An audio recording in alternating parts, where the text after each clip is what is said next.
Okay, so today let's continue getting back to 17. I could almost do it here too if I win every game. And I had a miraculous save last time where I had one of the almost like a meme-worthy moment where I was able to draw it for a stalemate in some position that honestly seemed, I don't know, like I'm playing bad, but we still managed to survive because some weird position happens where, we give the check and then, well, even that, I guess we fucked up because if he had gone somewhere else, you're supposed to go here, and then if he takes, then it's already a stalemate. So that was a very unusual, meme-worthy kind of moment, and that saves my art and peace out for now.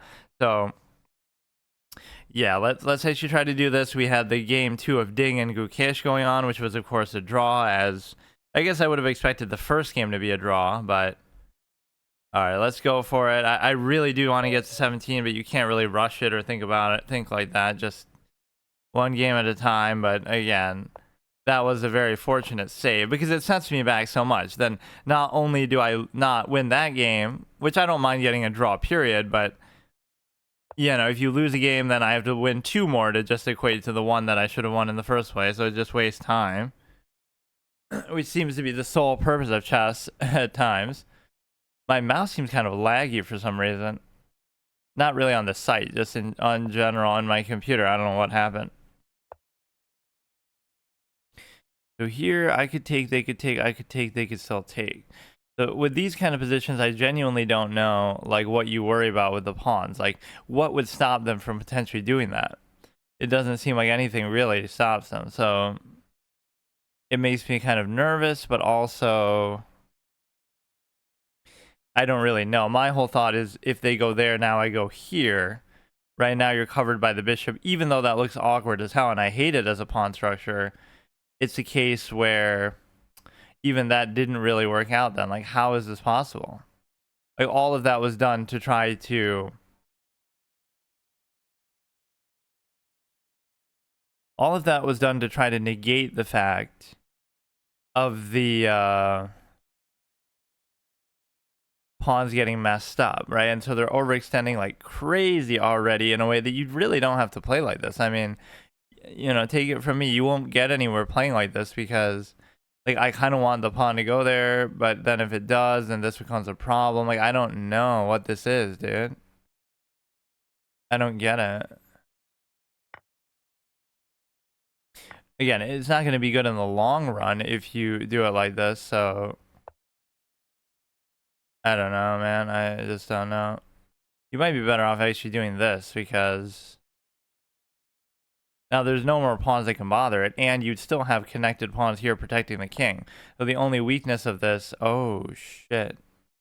The only weakness of this would be the simple fact that you're able to,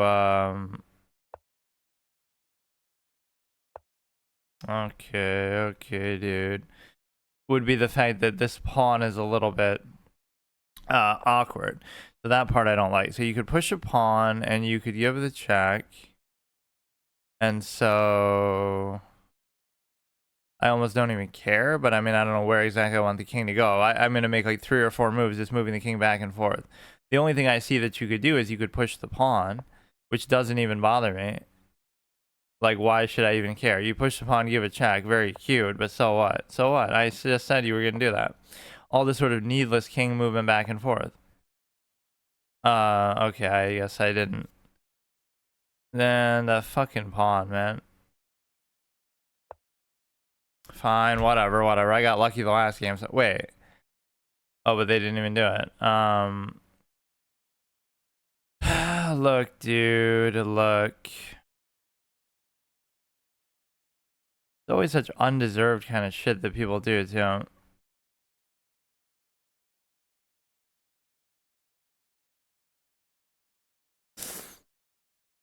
I mean, at least you'd force them to take that first, or I mean, you could just do this, but they could have already done that. Whatever, man, whatever.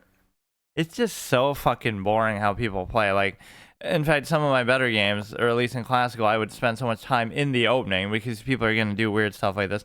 Like, it's not good, but it still works. That's the weird thing about it. Technically, I'm not mated, though, because... Yeah, now I can go the other way.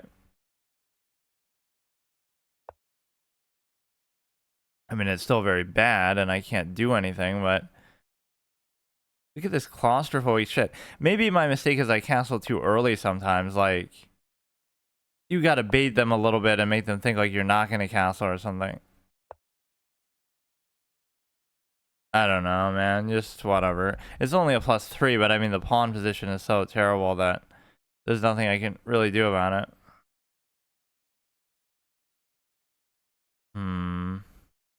I mean, I can't even move anything. Like, everything's just stuck. Can't take, can't take. And you're double attacking that.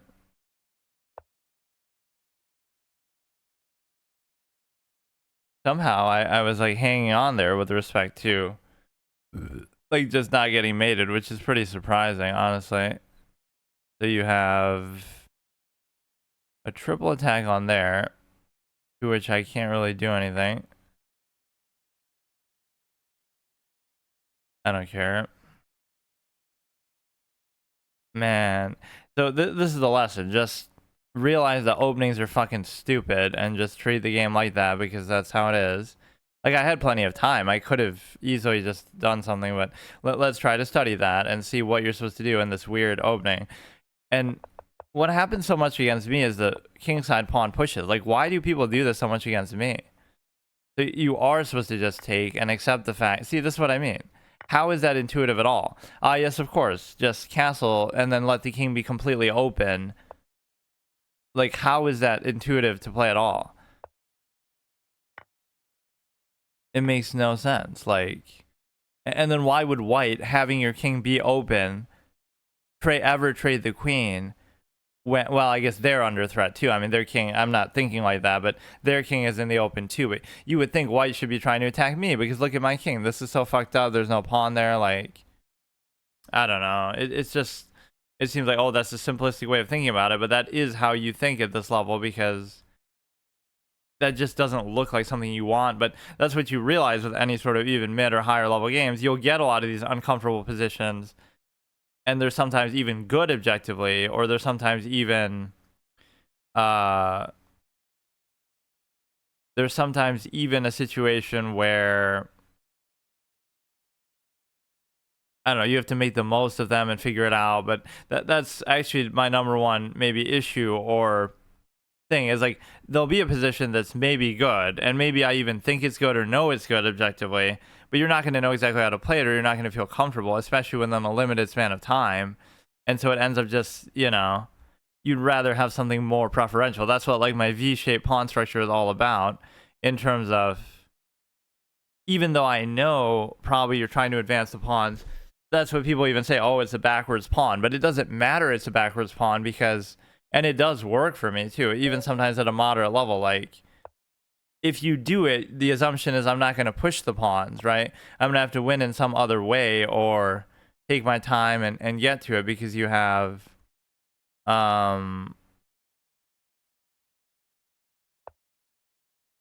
you're not really trying to win by some crazy pawn promotion or something of the sort, right? That's not really what it's going to come down to unless you're up a piece and then you can do it later. Like, it's assuming that you just get a nice comfortable structure and then you figure it out. And see, even there I was moving too fast, so I fucked up and did that. Even here, like, I'm kind of playing weirdly. So like, oh yeah, pre-move the opening at 1600 rating and expect that you're not going to make a mistake from it.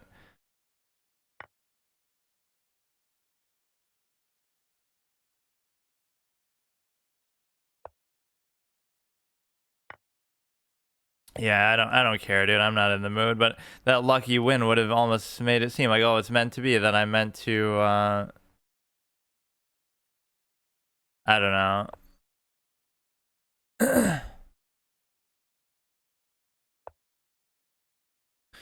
So the king is open yet again. What a great recurring theme we have here.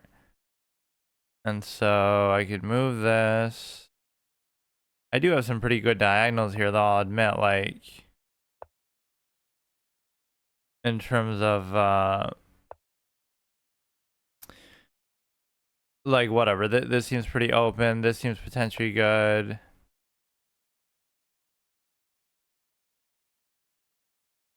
It's almost like a sack play. If you do this, do this, do this, then you'd have to like...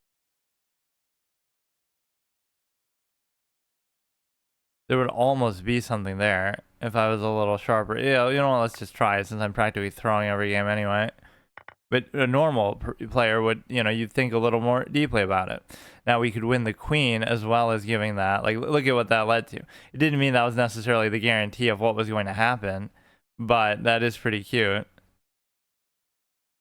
So I'm moving too fast and I make a mistake, and then they're moving too fast and they make a mistake. So really none of this is instructive or valuable because we could just sit there for a little bit and use our fucking brain, which nobody likes to do. You could take that, of course, but that was more disastrous than what I thought. They didn't have to let that happen at all. They could have easily just... What do they do if I do this? I mean, I'm kind of giving up my rook there in a way that's not necessary, but... There's nowhere good that you can actually go, though.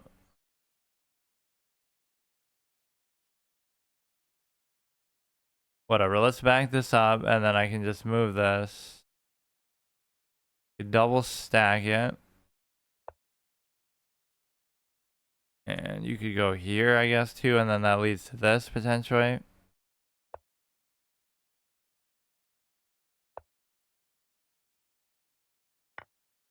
Wait, how's... Oh, okay, I was gonna say, how is that not mate? You would think there'd be something in here eventually. Like, I don't know, maybe it's just me, but... You would think something would happen here, but probably not, I guess. These kind of positions trigger me too. Like, you're literally, you win a queen, and then you can't fucking figure this shit out. Like, or I'm being lazy in the beginning. I'm being lazy now. Like, just trying to subvert having to think or calculate too much. Which is kind of an interesting thing that leads to... That ends up being like my whole style of play. Like, I try to minimize that as much as possible, which is actually not a bad idea, considering that you're not going to be that good at this stage, but is also learning sort of bad habits. Like, I left that rook hanging for a fucking hour, dude.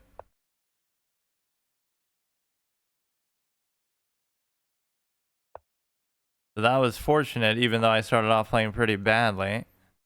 Bro, you're just gonna make this take all fucking day, aren't you?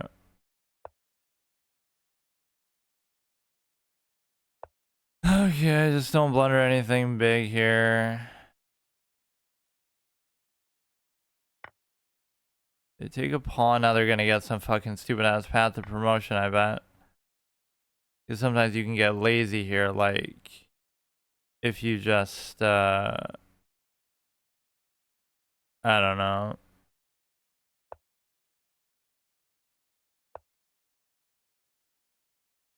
You can take, he can't take back. And so now you're gonna probably cover that. You take, you'd be able to take, I mean, I could, but I don't have to. Okay, that's good. At least we recover that one clown victory by, I love when you see that rematch offer sent. It could just be that they're clicking so quickly that they accidentally do that. Or it could be that they basically are just triggered and want another match. So yeah, let's try to focus a little more, but I'm just being sort of lazy about it.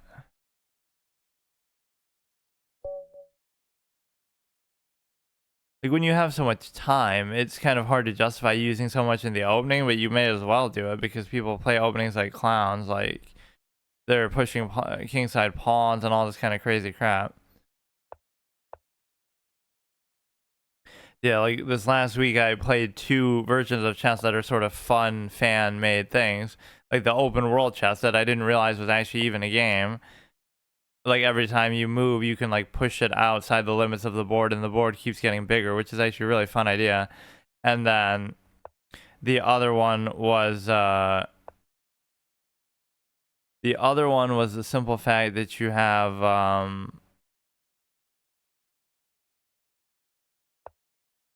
the Pokemon chess. I was using the Pokemon P set at first, but then I actually found the real Pokemon chess you know, where everything has like a type advantage and stuff, which is kind of dumb in a way, but it's still a novel idea, I guess.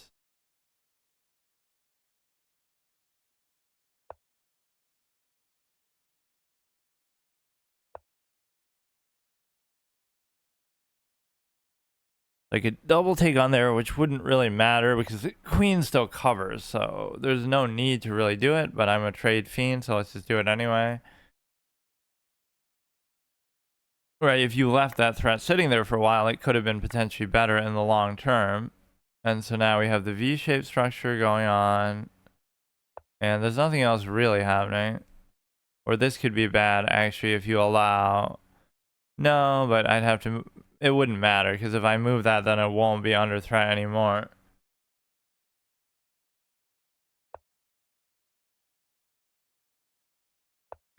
You know, and so I have all these kind of things, like I'm just making simple moves, but then you'll miss something better if there is something there.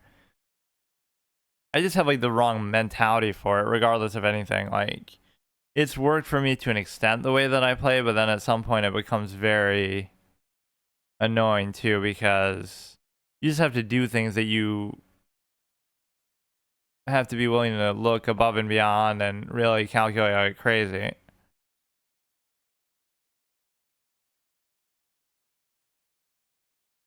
This is just taking so long. If I get to 17, then I'll try to actually focus on doing some other of my formats that I have. I don't want to play this much chess necessarily, but at least if I get over 17, then I'll take a break and then I'll fall below again, like every time.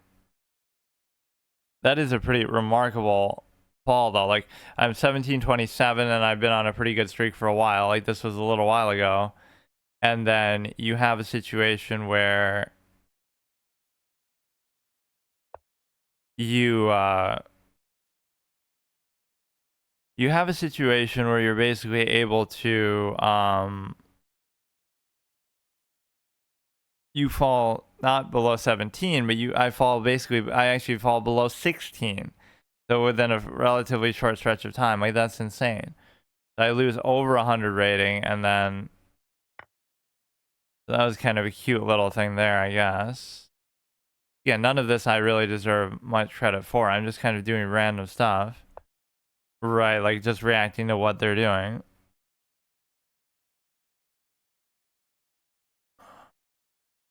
Even that's like fairly obvious, like one move calculation. Maybe there was some way out of it, I'm not 100% sure. But I do this to compel the trade. Again, they would take, I would take. See, that alone though should be enough to win you the game. That is a good principle too at a moderate low level, is that you say, don't expect your opponent to, or I mean, don't try to do anything above and beyond. Just try to wait for your opponent to make a mistake and just try to be the one to not make the mistake. Right. Instead of, oh, I'm going to try to be aggressive and do something crazy and all of that, because you're not necessarily good enough to do it. So this is almost what you should be doing now, but I'm not 100% sure. So it's a case where this pawn could be a little bit weak. This diagonal is open, but it almost doesn't matter. They would take, I would take, they would take. Oh shit, I could have just taken that. Or sometimes, since they just miss it, they might miss it again, but whatever, dude. See, now if something happens, that would have been a big disaster. Because that was an even bigger. It's just kind of one of those things, like, you wouldn't expect them to have made a mistake like that. And so now, I don't know. They're double attacking that, which is kind of shocking that they care this much about it, but that is like my core anchor pawn here that we have to work with.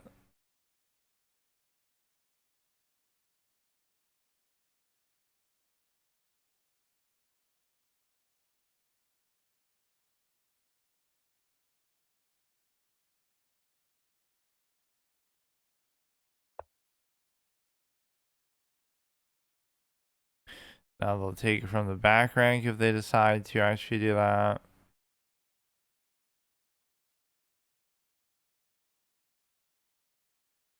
If I do like this then, because you say, well, you can do it, but then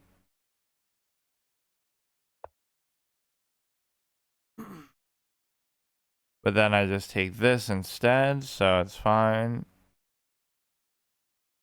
A little bit overly ambitious. Their queen's not really doing much for now.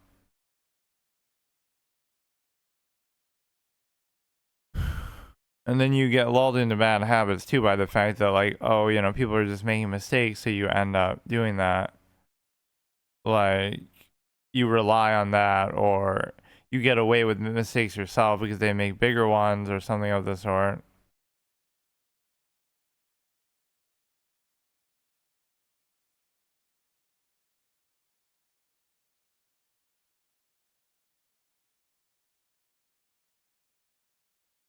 He might quit out, or, you know, that's what we need is a couple resign wins just for the sake of time, because otherwise this takes forever. It'll take me like a week to fucking do this in terms of, you know, I'm only playing like an hour, and then in that time I'm not able to do a whole lot with it. You can go back, it's not going to accomplish anything. Or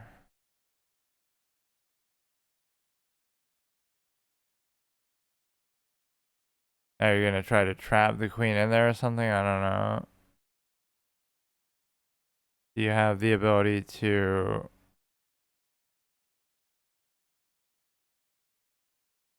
Well, you could do that sneaky thing still. You're double attacking that still. The queen is going to have some trouble actually getting out of here, and I don't know how that happened, really. Guess you could do like this. So now you're connected to there, and you can just leave whenever you want.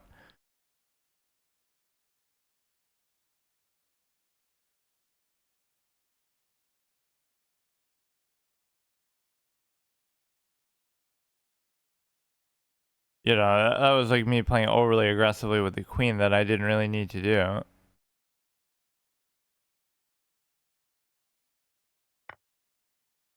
And yeah, obviously I kind of realized that I opened up the fact that um I opened up the fact that they could do that, because the whole reason they couldn't do it was because I was attacking that with the queen. And so now, you know, if they had taken, then I could have took the rook, but then I gave that up.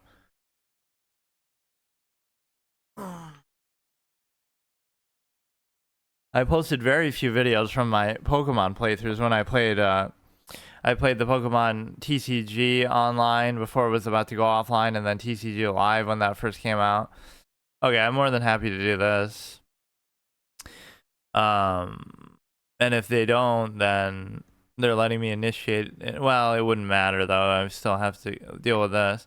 I'm not even up really by a meaningful amount now at all. It's kind of just okay, dude. You're really trying to be cute about it, huh?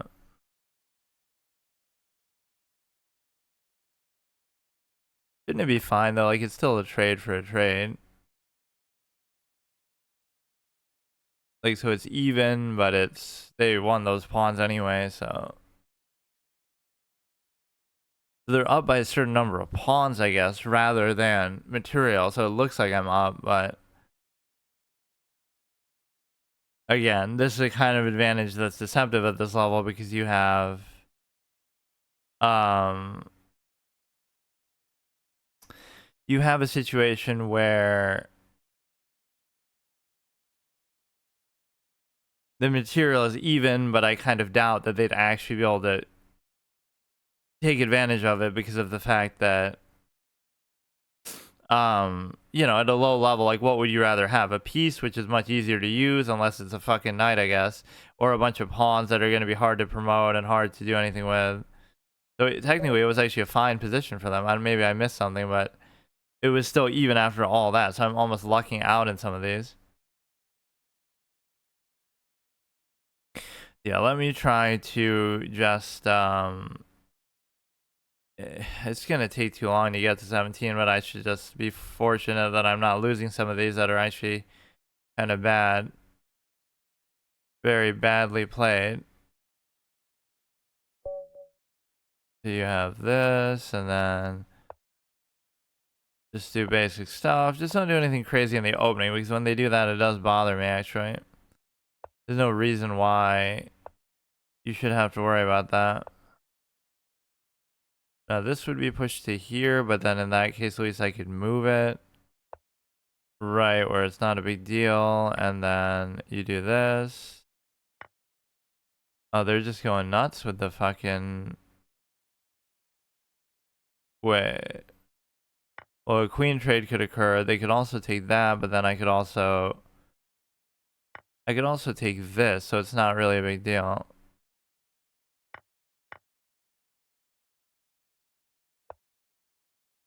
They play this bot sort of weird opening that again causes them trouble for no good reason.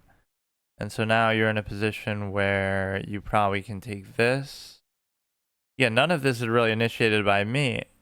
They're the one, even though I'm white, they're the one who's doing all this for no good reason.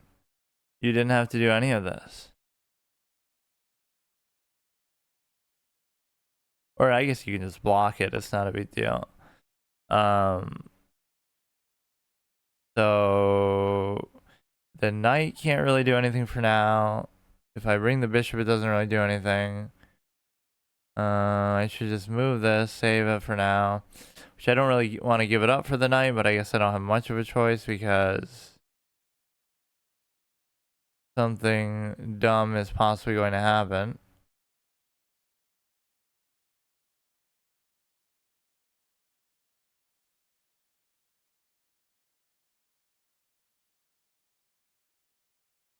So I'm not actually up any material from that. It's just more a case of... No, I can't even let that possibility happen.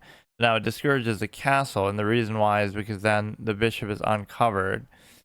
Okay, I should have just let him fucking take this knight. Now they're gonna somehow still do something good here. Now they can unleash this stupid ass thing, and then that won't actually be covered. So this is problematic for sure.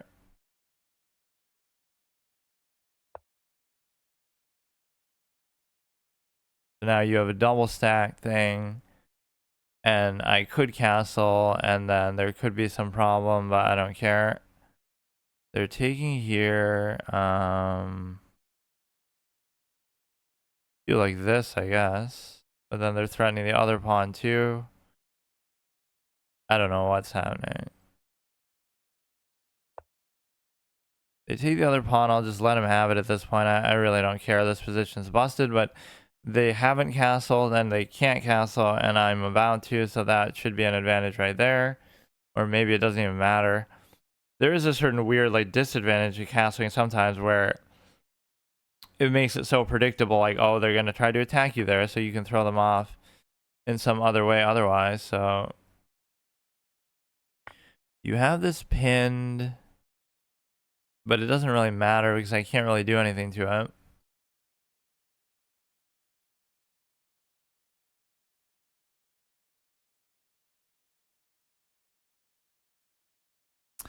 Wait, how are they not even up a pawn? Because they had the chance to do that, so why wouldn't they just do it? Why wouldn't they have just taken the pawn there on A2? When they easily could have. And so now you have the position where you could take... No, you can't. Okay, let's just castle. Everything else is fine. All these weird positions that people are playing, like, why are you playing like this out of the opening? Like, totally uninitiated, totally... You could say that's more interesting and fun, but then you're just playing the wrong game because that's just not how chess is. Even at a low level, you just don't do it like this. You know, I want to, like, double stack, but there's nowhere good I can go that would allow me to double stack, so... It's a case where... This is going to potentially backfire, but I'll still do it anyway. You can't move that. That's been pinned for a super long time. And then you have the ability to...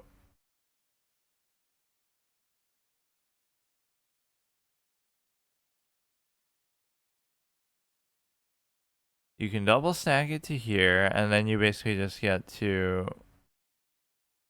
They'll still try to cover it. Like, this is just kind of annoying. But it is a good open file. Their king is kind of very exposed. But I'm the last person to really take advantage of that and attack. Even if I win every game, it's going to take me like fucking 10 hours to do this shit. It's so annoying. I should just play fucking Bullet instead of doing this shit. Is even though I don't like Bullet, although I was sort of almost speed running because I got I was getting like this provisional boost because I hadn't played Bullet obviously ever, so every game I was winning was giving me a lot of rating, so it felt like I could almost speed run to I'll get to 1700 there faster than anything else. Now they're so focused on this that they're going to miss out on the pawn, which maybe I could have even taken the turn before. Yeah, but whatever. We're double stacking. And then you are looking at almost that. So even though I wasn't up material much in this game, I was in a position where, you know, it's just...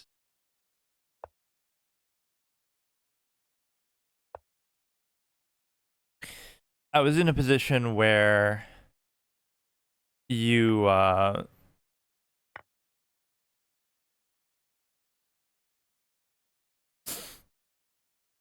just felt like it was a better position. Like it's just better structure and everything that's going on. What did I just do? Why did I even do that? Okay, that was totally unnecessary. I could have just... Or was there like nowhere that rook could... No, you could have gone anywhere. Okay. The knight is clearly going to be better than the thing because I can just keep everything on a dark square and it'll be fine. And even though that's dumb, I've played this game very stupidly. The one thing you shouldn't want to do is you shouldn't want to trade the thing, the bishop for, I mean the knight for the bishop, because of the simple fact that the knight does have a bit more mobility here in terms of touching every square. So in a 1v1 match like this, you could say, oh, how come I say that, even though I say the bishop's always better. It's just like this is the one specific circumstance where the knight can be better, because you can play around the color in a certain way. Now we just got to ease our way out of here and really use the king, and it should be useful. Because again, the bishop is completely out of the game. It's not having any impact on my squares at all. It's only having impact on the actual...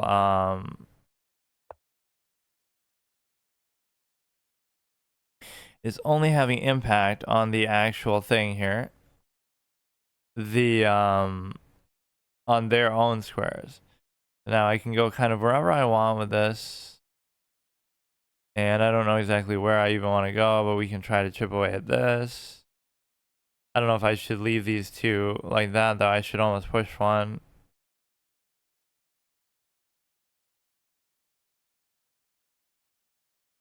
If I had the chance to take... If I had the chance to take the bishop, I probably wouldn't even do it. Or what you're seeing in these games is I'm up by a much bigger amount, or potentially winning a lot easier, and then I just take longer to do it. Like I sort of let them back in the game for no good reason. If I take here, everything's good. If I... Yeah, look at that. Look at that. I can't click. Like my mouse is laggy. I was trying to target that, and I was doing everything else. Now you can go here, and they can't take. That could just be a way for them to bait me into putting something on a light square, but now you're basically going to get the thing trapped otherwise.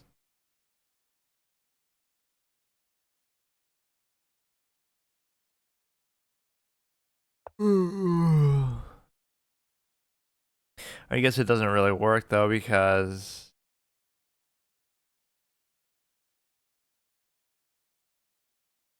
if I brought the king there, yes, but it doesn't work because you can't actually do that. And I can't do shit with the knight actually either, come to think of it. So it's going to end up just being a trade. But no, you're in such control of the position because all the pawns are on dark squares, so you don't have to worry about anything else. So if you push a pawn, I can just ignore that one, for example. I go here, they would take, I would take.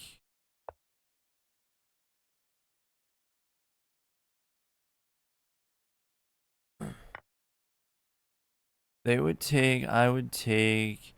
If you push to here, I can take, they can take, I can take and check. Most of this is not really going anywhere. And so now you just have to really win out one pawn here. You don't even have to, you can just push this side probably. This one does need a cover though, unfortunately. And the reason why is because it is on the light square.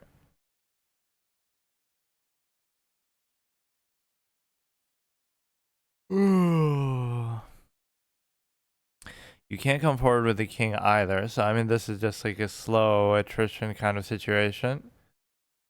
Again, I'm not really playing well in any of these games either. I'm arguably playing badly, but they just keep, or I'm just playing like normal and then they give something away in the opening or play like weirdly overly aggressive and then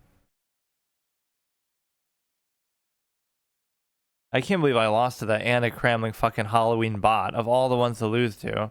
I mean, typically I was sort of cherry picking to pick the lower rated ones, but the reality is that you're not able to actually do anything because you're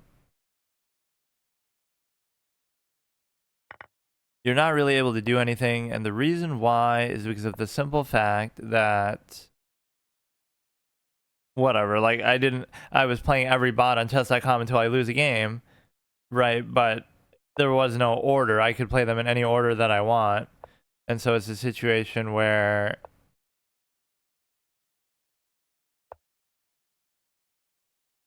I mean, I can just literally sack for it, but I maybe wasn't paying attention enough, or I shouldn't have allowed his king to go there. I should have just put that there and been chill. But no, I mean, I can literally just do this and I don't give a shit.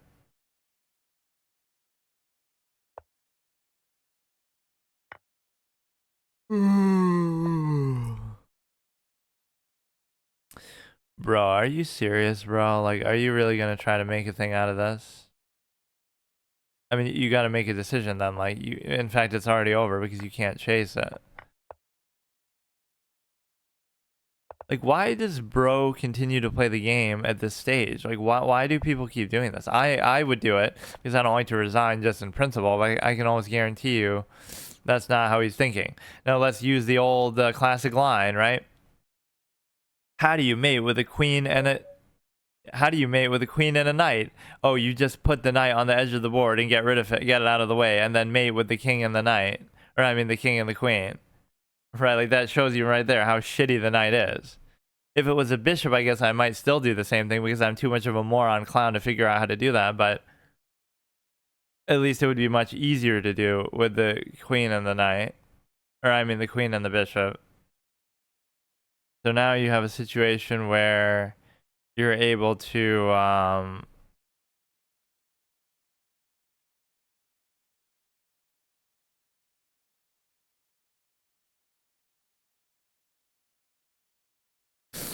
you're able to try to go on a good win streak here. I'm playing kind of sloppy though, especially out of the opening where you have the ability to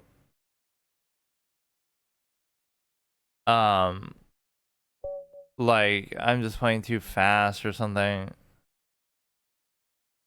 Okay, I'll take an 1800. I don't even care. Fuck it, dude. You're probably provisional anyway, or you're not. Like, what kind of fucked up matchmaking is that, though? Like, I should gain rating even if I lose. You know how you sometimes gain rating if you draw? I should gain rating if I fucking lose. Maybe if I do this first, something good could happen. Like,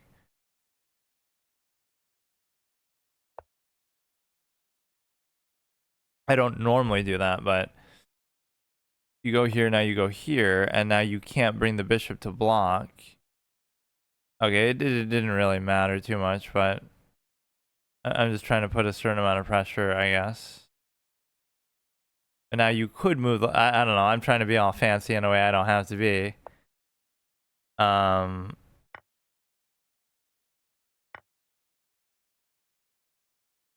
Okay, all that was for nothing, really.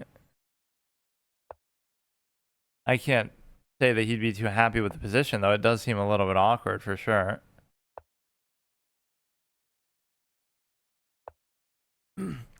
Let's just kind of chill here a little bit, and what I can do is I can basically...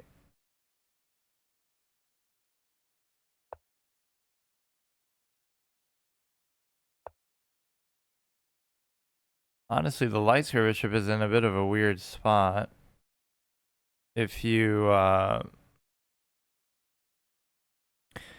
would take, you would take, I would take...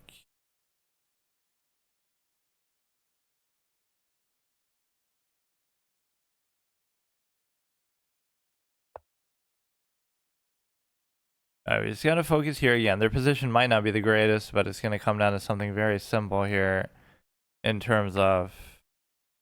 Am I missing something with that? Like, it doesn't seem like a big deal. I'm happy to trade. And so what you have now is you gotta really just think about what you're doing. Calculate every move, which you should be doing anyway, but... I'm not seeing any kind of crazy threats or lines that we have here. I definitely have to develop, which I'm just kind of refusing to do. Develop into a trade, my favorite kind of, way to do it, or even just develop into an offer of a trade. But these are sometimes my worst moves because well, at least here it serves the purpose of developing too, but I would just do that. Like, let me just offer up a trade just because I can. So even here, it would segue. Oh no.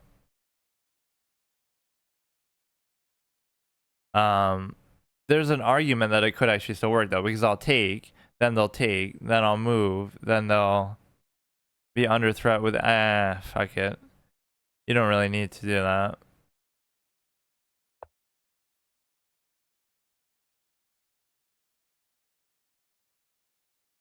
They don't seem really averse to trading though. They seem perfectly fine with it.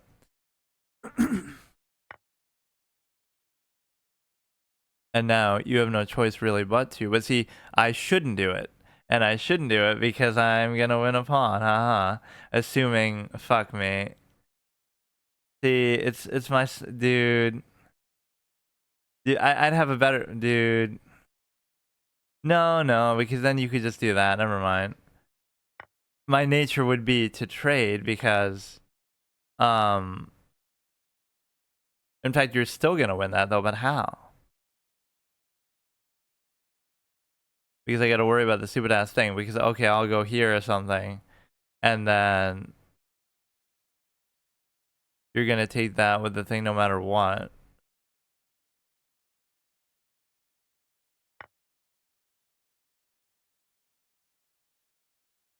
Bro, whatever, bro. Bro. Like, how does this happen even? I don't understand. I don't care.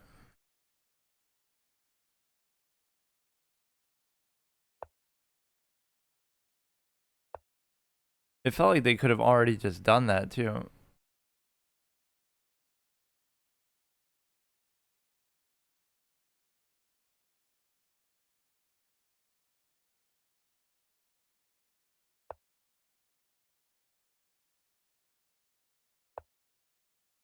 Okay, I'm more than happy to do that. And so now, are they really going to be able to promote when I have the king and kind of earshot of this too? You would think it shouldn't be that big of a deal.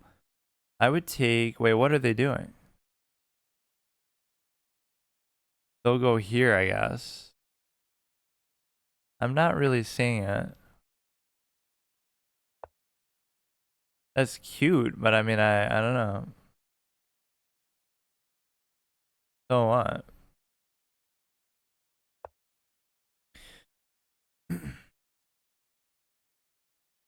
So now you go to here and then what? You gotta be careful. Like, I'm in an okay spot. You gotta be very, very careful. And this one almost seems free to move, but now you're gonna go somewhere like that, or you're gonna try to take here. Like, I don't really understand. There's nothing really happening. Like, even though, oh, I'm +1 pawn and their position maybe seems a little worse, the reality is that it's probably still a draw.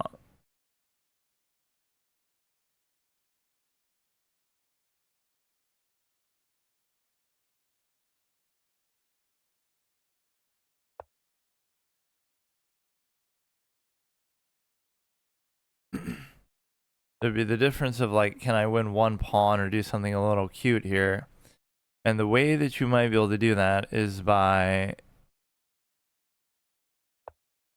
look how fast he plays though. Like why? Why are you so overconfident? I guess because it's a mismatch of some kind, but even that pawn structure is a little better for him, I guess. Okay, we just gotta make sure I don't move too fast here. That's the biggest secret. Don't move too fast, take my time.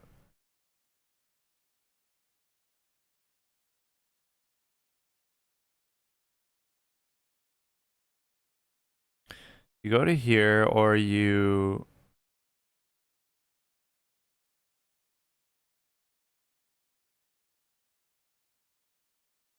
have a couple different pawns. Again, his pawn structure just maybe seems a little bit worse than mine.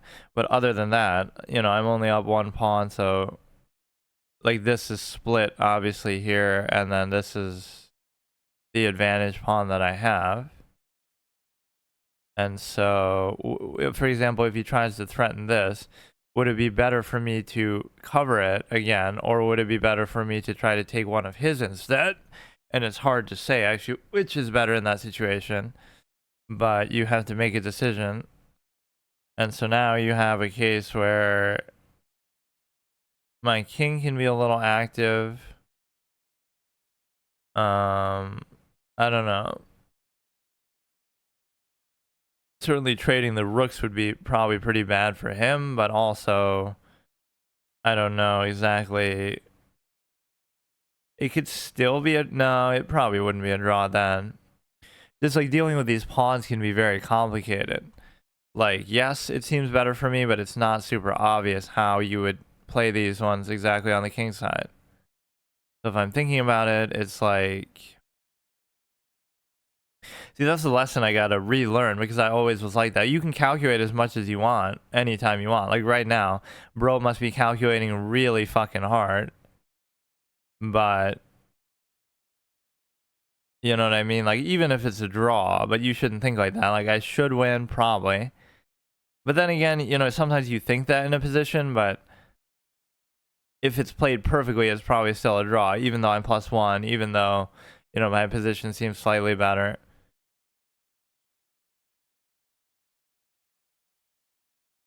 I'm fine with him burning clock, but it also scares me that, oh, he's going to be like super pensive about it. So let me actually think it through. They go there, I go, whoops. I really can't fucking do these arrows. Okay. They go there, I go there. They go there, I go there. They go there, I could still cover it or I could do that, but I can't. I'd have to go there first. And so it ends up being very stale because honestly, I'll admit that the difference of what we have isn't really enough to win the game if it's a good player, which he seems to be. He maybe played the opening a little bit too fast and sloppy, but it very easily could still be a draw, which is unbelievable and annoying. But that's just kind of how chess works. Like my mentality is, oh, get some little minor advantage, and then you should just win. But it's often not that simple.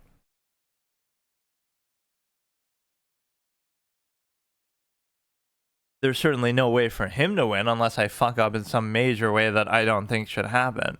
So these are the kind of positions that I often create where it's like you either have some minor advantage or it's even and there's just nothing to it.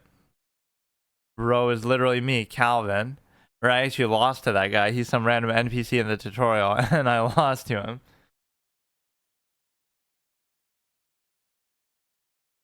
So again, either I could try to take something here. Whatever you do, you'd have to use the king in like some super crazy way. And the way that you could do that is like if I cover something meaningfully with the king, that should be fine. I'm not entirely sure. Bro literally is taking a nap. He's an old head chess player. Adult learner. And I thought I was an adult learner, assuming that's his birthday. You know, sometimes people will put that in their name, just the year they were born. Like that one kid I beat in that epic classical game who was like a prodigy, who's like Asher 2008 or something, so he was only like 5, or wait, was it 2008? So maybe he wasn't that young. At that point, he would have been like 13 or something. No, I feel like he was younger than that. Maybe it was like Asher 2015, but whatever it was, he was relatively young, but he actually played a really good classical game. Okay, bro, it would have been a draw if you really wanted it to be a draw. Why are you doing this? Like I'll even say it explicitly. I don't know how you would win this position. Probably you might be able to, but this is what you always think, and then you go in the analysis and you're like, oh yeah, it's a draw because you're not really up by enough to make a meaningful difference if he plays it right. So by burning his clock, now he's actually giving me a chance to do something that I wouldn't have been able to do otherwise. So he made 2 mistakes that are unnecessary. He played the beginning and the opening too fast, and then he's playing the end game too slow, when really it would have been a draw, or he might have been able to win, or he might have been able to flag me even. Very odd, but...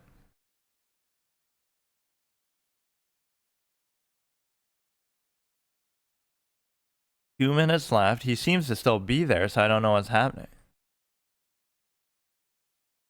He's certainly not a fluke as far as being that rating, so if this guy can be 18, why can't I be? But probably he's much better than what he showed in this game.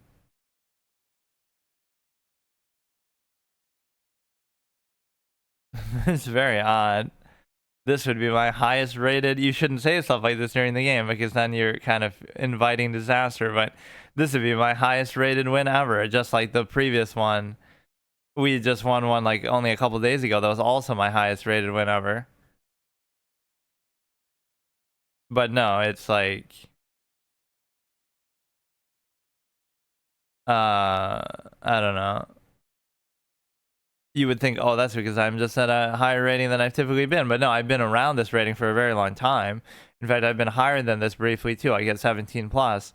So it's just more a matchmaking issue. Like, why is that even happening? So I should get at least like 10 from this, but you probably will only get like 8, which is dumb.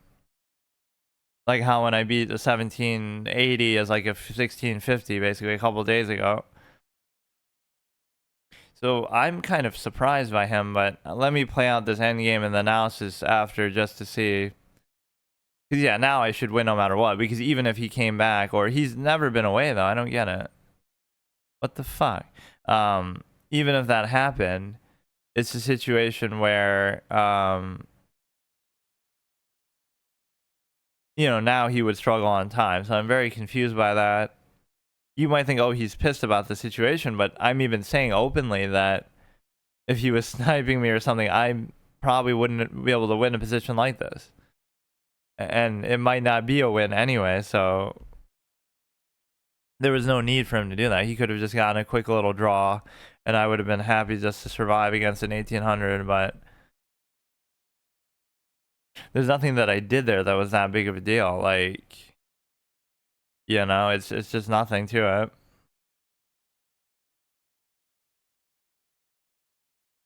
Bro, why are you doing this? It doesn't make sense. And yeah, it'll all for all that you'll get a measly 8 rating for beating an opponent that you normally shouldn't be able to beat. 8 rating. Like, what the fuck is that? 8 rating is like the baseline for a win or a loss at somebody at the same rating as you on chess.com, right? Like, if a 1200 plays a 1200 and wins or loses, it'll say plus or minus 8.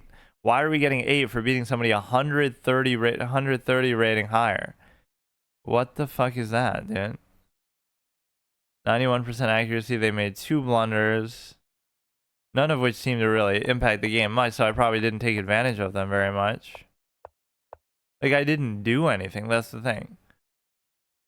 What am I supposed to do? Just castle? I'm actually losing a little bit here, but not by a meaningful amount. They blundered to kind of let me back in it, so they had something better. And then, why am I not seeing the arrow? Oh, no, I don't have that on. I would take Yeah, that's the sad part. With all that, it's still a draw. It's totally a draw. What the fuck? I know, that's the blunder somehow. I take that. And then I save that. But see, even after all that, it's still a draw unless you play it absolutely perfectly. It's still a draw. Like, +1 isn't necessarily enough to win. Like, if you play it out in the engine, that isn't enough for the engine to get anything other than a draw.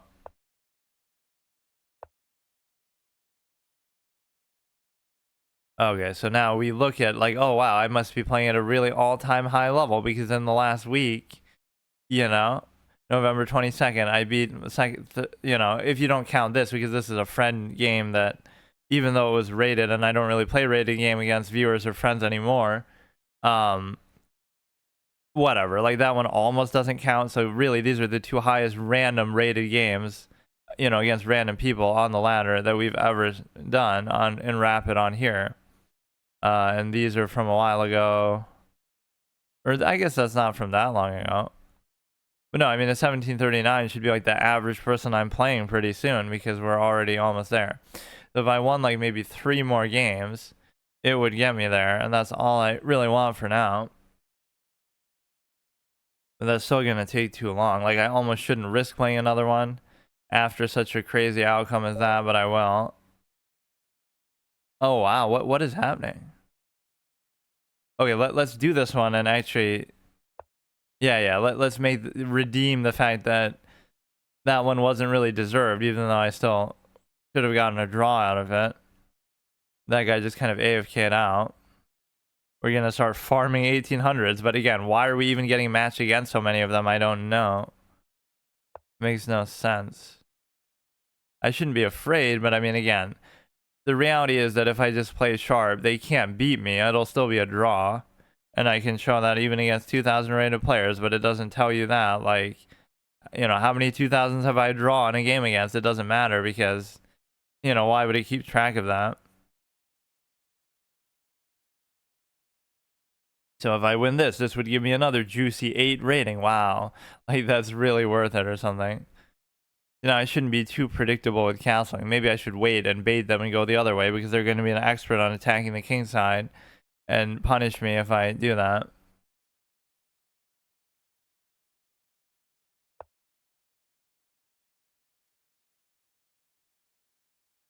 You just gotta take your time a little bit. Like, look how fast I'm even playing. But sadly, that might be what happens is it ends up coming down to time. Like, you know, should I castle? Sometimes I'm apprehensive about doing it. But they're playing kind of normally, at least, not pushing the kingside pawns like crazy out of the opening the way that sometimes people do. What you can do now is you can basically try to create the little structure that I go for. And then just do what I can with that. You gotta have that little extra drive and will that I don't have. Like, I'm too lazy, so I try to cheat every corner. But beyond that, I even still do something like, you know, even when, oh, you can turn what could have been a draw into a win, or you could turn, you know, you gotta have that little extra push. And you can always just coast by and be like, okay, I'm gonna draw every game, or just kind of do enough to get by. But you gotta, like, have that little extra effort, certainly, to try to just squeeze the water from the stone, kind of, as they say, the anaconda chess personality type, that I almost do end up playing like that, where, you know, I'm not going to create like these crazy offensive positions or something, but I'm going to do like just barely enough to get by. We go to here, everything's fine with that. You might see this kind of cheeky move attempt. I want to do this. They would take, I would take, they would take, I would still take.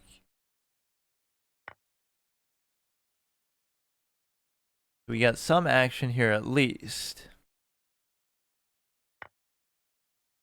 which is not really a big deal unless I'm missing something. I don't think there's any harm done by that. I should just kind of quietly go back to where I was. So we have one good diagonal. This isn't really doing a whole lot. That's okay for now. And then you have we should really just back off because I don't think this is going to be too big of a deal. But this creates some sort of impetus for the double stack too that could be good. And I don't know. I don't know. It is a little bit odd. Like, see, this is going like way over the top that you shouldn't even play like that. But these are the kind of moves where now you could start looking for something creative above and beyond. Because, I don't know. I won't do too much right now, but that would be the kind of move that could be a little bit game changing as far as just, you know, like, you could do something a little more with it. So you're attacking here and you could maybe turn it into a double attack. I don't really need to address it, and I don't really want to trade this, but I don't know what else we're doing here. I don't know.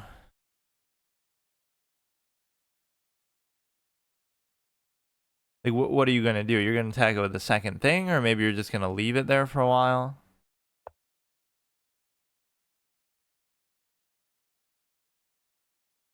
It's a good knight position, don't get me wrong, but I can't really say for sure what is going to come of it.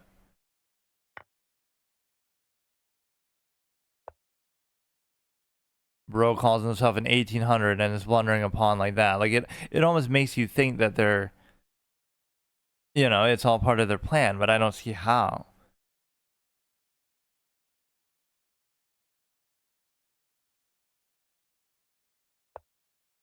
Look, dude, you got a little cheeky knight. It's not even an octopus knight, but we get it. You like that knight. It's cute. You know, I have something of an octopus knight myself. And so now we have the light square diagonal. We have everything we need. I'm not going to be able to push this knight out, but it's a bigger question of like, so what? Because even if I don't, it's not the end of the world. I have an octopus knight and you don't, so mine's still even better than yours. So this is going to take about a century to actually fucking do anything here, but they're attacking there, and the sort of thing, like, I don't see a reason maybe not to take. And so you're in a position to, well, wait a second. What if it wouldn't matter though, because they can just initiate the take first. It's not going to make any difference. They initiate the take. Yeah, I don't really think it's much consequential here. It's a situation where you can go here and my knight is in a reasonably good spot. And so we got to really be very extra careful, extra vigilant here. No question about it. Don't move too fast. Don't try to do anything above and beyond. And so now you have, you push that. So maybe I could do this. If they keep going, I can take, if they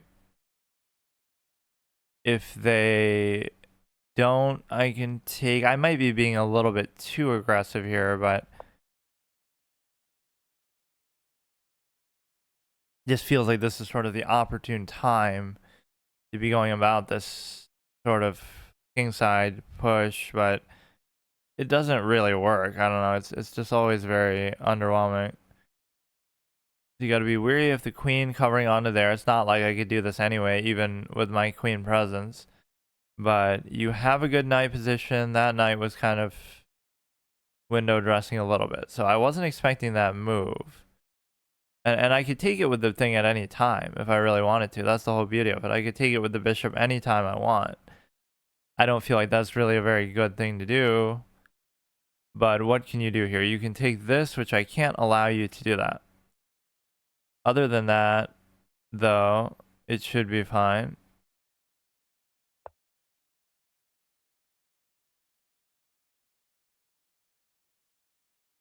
there's some weird thing with this that if that pawn is allowed to move later, that could be a problem.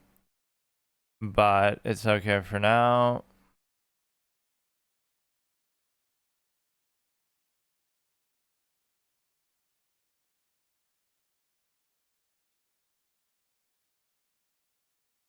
What?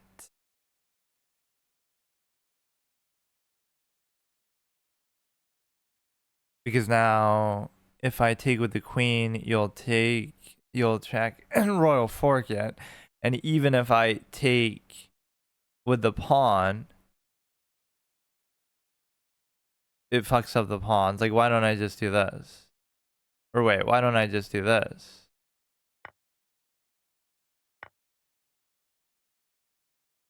But even now, it's the same thing. So let's do that.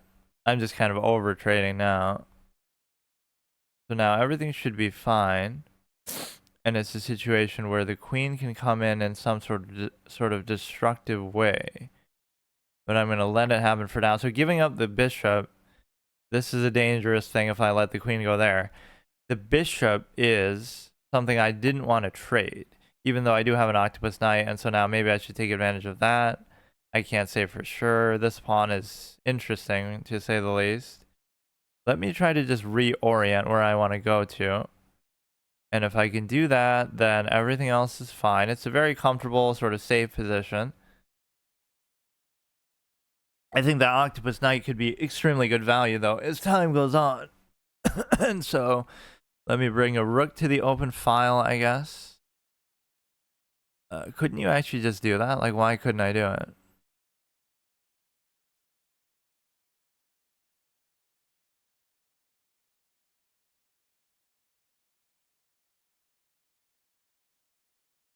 Gotta be something cheeky with the queen that they can do, but I don't see what it is, so.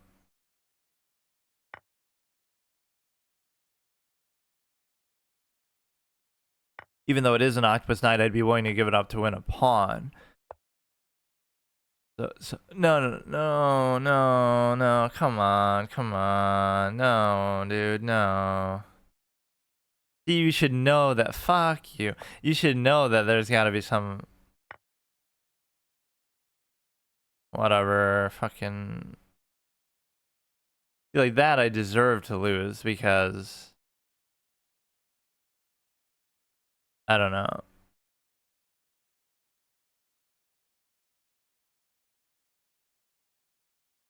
That's so obvious and basic, but I'm getting like sort of overconfident because they have made a number of mistakes over the course of the game. But it's a situation where you can take this. The problem is now they'll take my anchor pawn, though. That would have been so incredibly valuable. Like, it's almost not even worth it.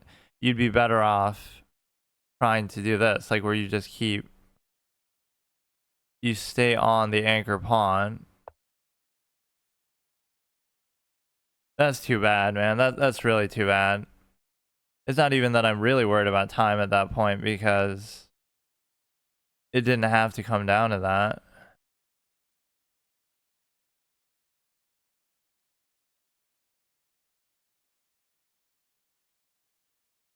I don't know what to do. Like, I can't do anything.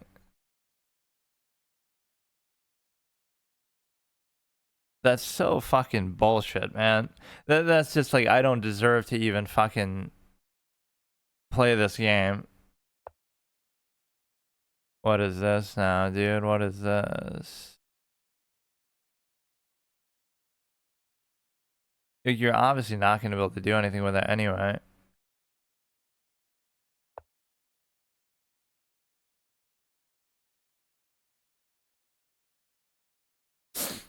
He's letting me push it pretty far, but I mean, why are you doing this? Why are you even doing this? Wait. What is happening?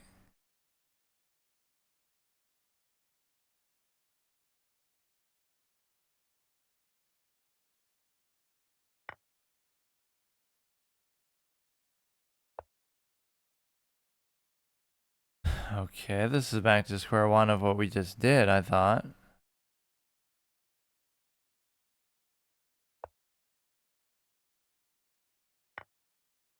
Okay, in fact, that might have even been the wrong choice. They could have done it the other way if they... How do you even do this? Like, I don't know. If I was trying to push... I don't know how to do it.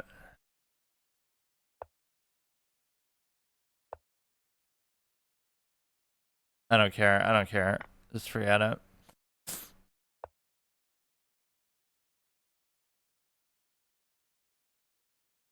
That's so fucking stupid, man. I'm not happy. Bro, you gonna keep doing the same shit over and over or what? Oh my god.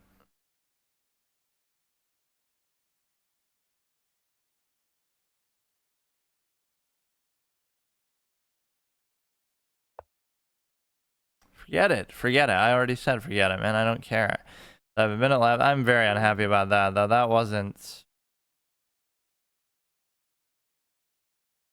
That just wasn't necessary.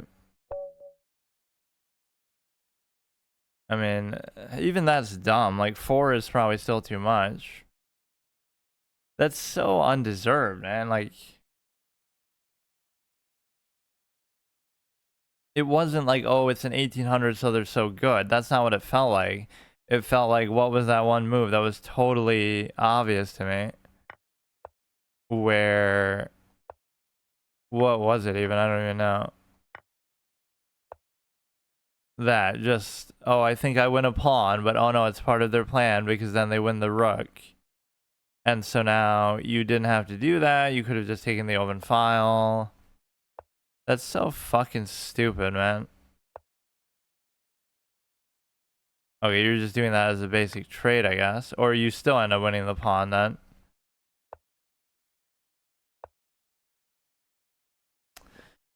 So fucking dumb, man. Okay, see you tomorrow. Okay, so here I'll just get to 1700 real quick because what's noteworthy about the last couple sessions is or even just the last session, I think all in one, I played two 1800s back to back. So on one hand, that shows you the shitty matchmaking here. Why am I getting matched against somebody 150 or whatever, close to higher rated than me? But also number two, I basically outplayed and should have beaten both of them. I beat one of them, and then the other one I was beating, and then I blundered my rook in a way that's like fucking, 0 rating. I'm just giving it up for no reason. Like, so clearly, it's just going to be an effort thing if I actually pay attention and stuff. I wasn't low on time. I was playing well. That always happens, actually. I play well for a period, and then I get comfortable, and then I fuck up. I stop paying attention because, oh, it's going so easily. So you expect, they kind of lull you, right? Like, oh, this guy's played pretty badly, actually, or it feels like I'm outplaying him. So if it seems like he's up to something, oh, he's not really up to anything because he's just been making mistakes or whatever. And then eventually, oh no, he was actually doing something there. Like, it's just hard to place, but that was a really unacceptable kind of game. So I'm 1680, so I'd only have to win like 5 games, which is still a lot, but we get to look at Ryuk this whole time staring into our soul, and it would be more fitting if I was using the Death Note piece set, I guess, but we're just kind of using them in order. So yeah, let's go ahead and do this, and I really just want to get it over with getting 17, but you're going to have to really show me something if you think you can beat me, and the reason why is because it's not that easy. So this guy's 1608. Yeah, some of these matches have been weird. Why can't we get people within like 10 to 20 to 30 of us, within 50 of us? Why is it acting like there's nobody playing on the site anymore? Did some new chess site come out and the site is dying or something? Like, why? I understand in classical because nobody plays classical, but why in rapid is this happening?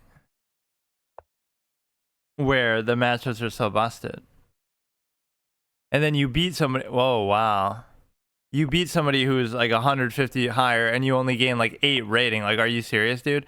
I'd rather beat 2 people like this and get 4 each, even assuming that's what it's going to give me. Like, what the fuck? If I go here, they would take, I would take, they would take, I would still take. Why do I feel like that normally doesn't work? They would take, I would take, they would take, I would still...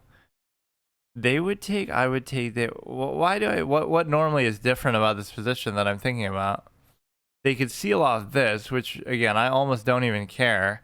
in the sense that it's something that normally happens anyway, as far as like this is a V-shaped structure, but arguably you don't want to do it because arguably you want to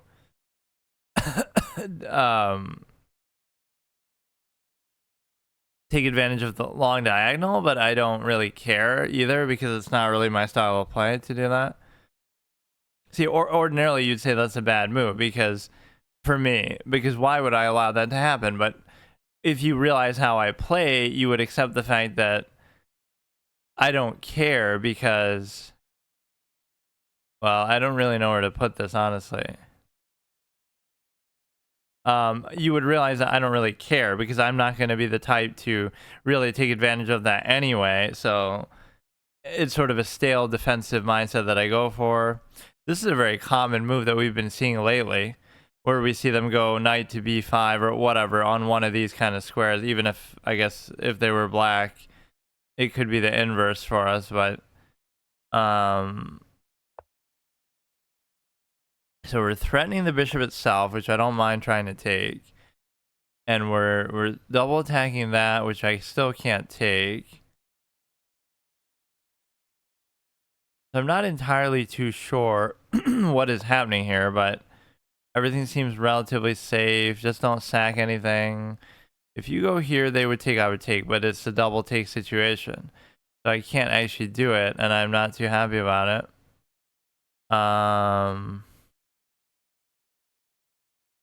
What do I do?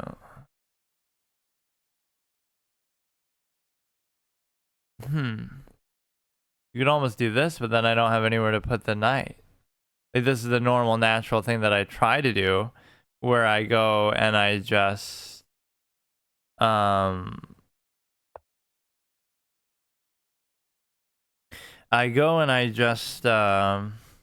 to push this and open that.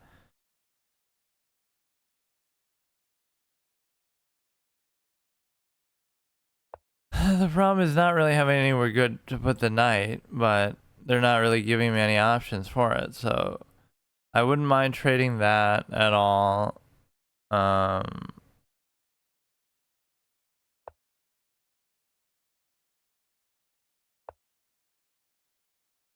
you would take, or that's not even what I expected to happen. Now, if you bring the queen in somewhere like this, that could be good. But the thing is that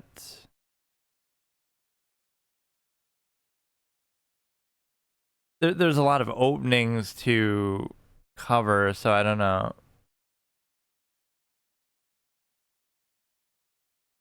I don't know. Nothing seems like a threat, but this is the kind of move where something bad is going to happen. Or no, they still are adequately covered though, but how? Okay, so what I want is to... They would potentially go here, but I could easily take it anyway. The queen is possibly going to come in, and the bishop is in an odd spot.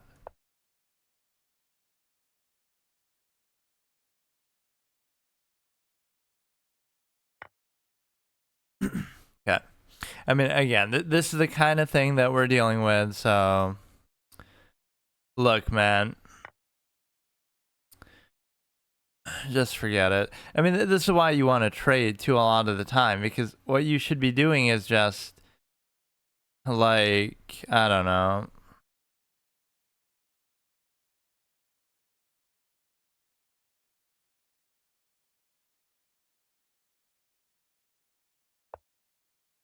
Like, I could have traded my bishop for that anytime I wanted, but I chose not to, and then it just leads to that. Like, this is the kind of thing. If you play like that, why even bother playing? Like, you're just not even trying, you're not paying attention, you don't care, you obviously find it boring. It's just not even fun, so why even play? This knight is just fucking stupid, by the way.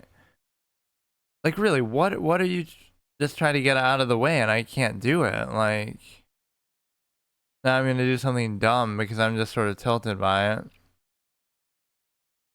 Even after doing all that, I still don't have any answer as far as, like, I don't want to do anything with the knight. I want to get rid of the knight. Like, I just don't want it to be in the fucking way of something. Oh my god. This threat potentially still exists. It's only one pawn, but okay, dude. I don't care anymore. Fucking... I was gonna say it's only one pawn, but... Can I just do something with this? Like, why is it such a stale fucking position? That I often do end up creating those kind of positions, but... I don't care, man. Just forget it. You can just tell when I'm not in the mood to play. That's cute. You'll get a pass pawn. I don't give a fucking shit either.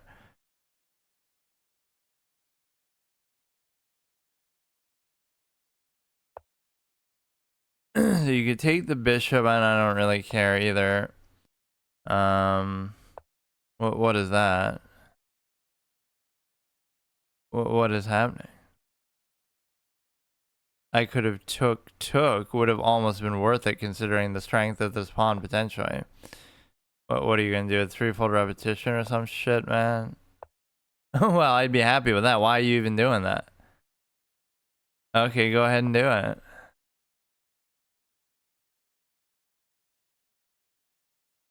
Why are you even doing that?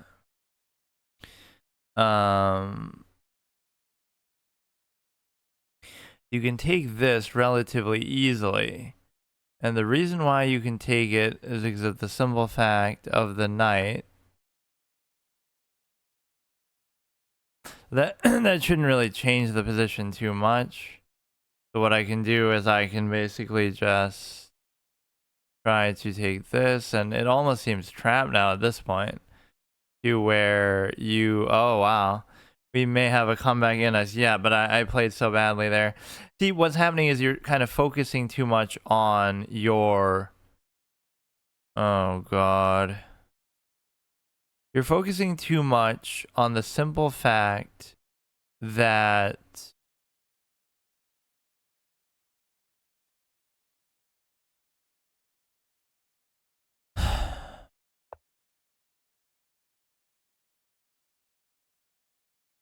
You're focusing too much on the simple fact that you're basically... on what you're trying to do, so you're not looking at what they're doing at all, so it's really nothing impressive or noteworthy. I don't care, man.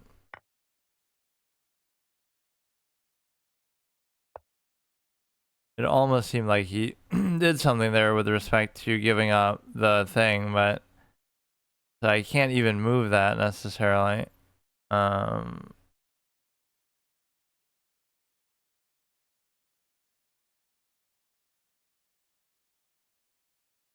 don't know what's happening.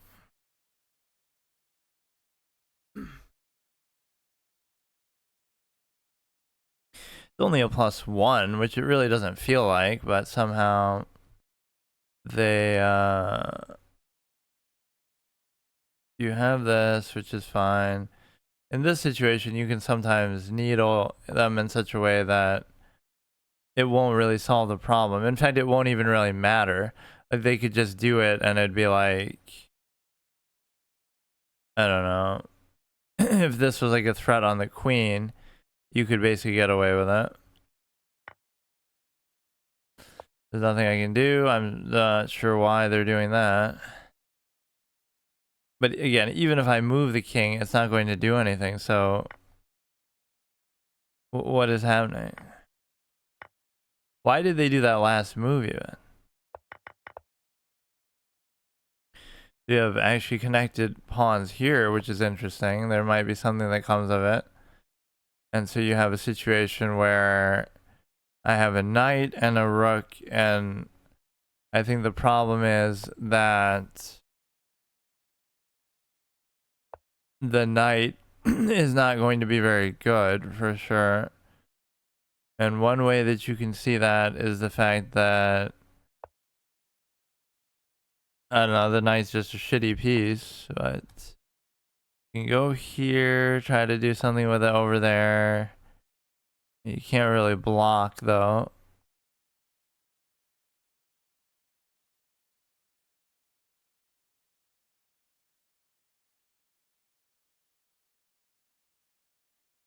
So what you can do is you can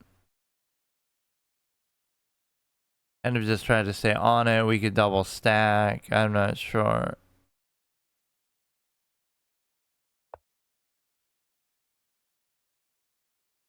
So despite how badly it started, I actually recovered, you know, and not in too bad of a position now, but I can't really figure it out either in time. And I definitely wouldn't want to trade the queen, but I almost don't have a choice now. Because, whatever, we got to try to promote this. I'd have to use the knight super well, and I just don't think I'll be able to do it, so... They could try to double stack there. I really need to come up with something with the knight, and I can't seem to figure out what that's going to be. Like, I already knew what was going to happen. That's the thing. Wait, what? But why? Why would you even do that? This one is... Oh! Yeah, nice. Is a high level of play that we're witnessing here. Very, very nice. I don't think I want to play right now. I already did my session earlier, so I don't care.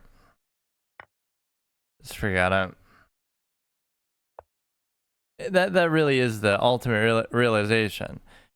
If you don't enjoy it, how can you possibly do it? And I find that interesting too, because even better players, you see that all the more. The fact that,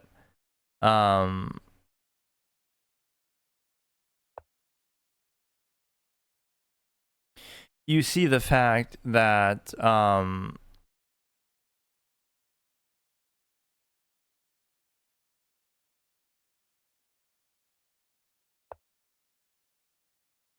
there's so many draws and things like that, so it becomes weird that you're able to do that.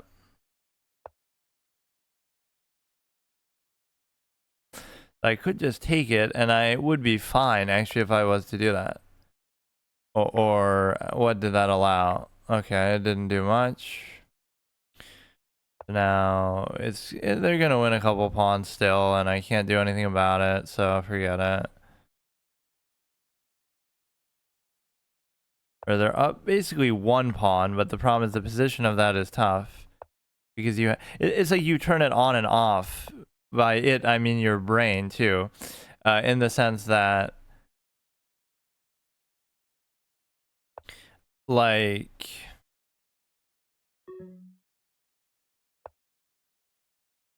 You know, when something happens, then you sort of try to... You'll start to calculate more then, and then when you don't have to, you won't, basically.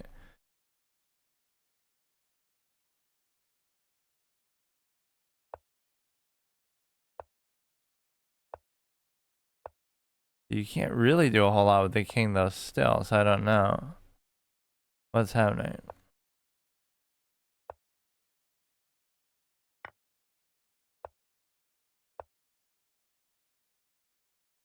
Not really sure, but I think that...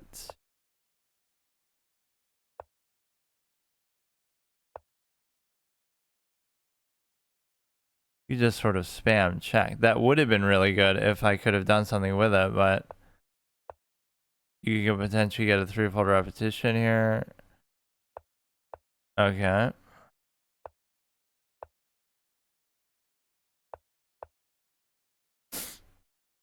So, you arguably can't even cover it, or... Okay, dude. And of course, I'm low on time. Damn, I was so close to actually still having that be a draw, but that one move is so weird that you can, you know, kind of block with the cover of the thing. Like of another pawn there. Could be a stalemate. We had an epic stalemate the other day. I think this is what happens when you try to just like brute force it. Like I'm trying to play too much, but then again, not really, considering how much people take that for granted. That's the one thing I lost the most amount of respect for chess for. Like, this might seem like, oh wow, that's an exception, but it's actually, it's not that unusual to see like these high numbers. So That's the kind of game where people have no respect for their time or anything whatsoever, in the sense that people just do that all the time, so it's fine.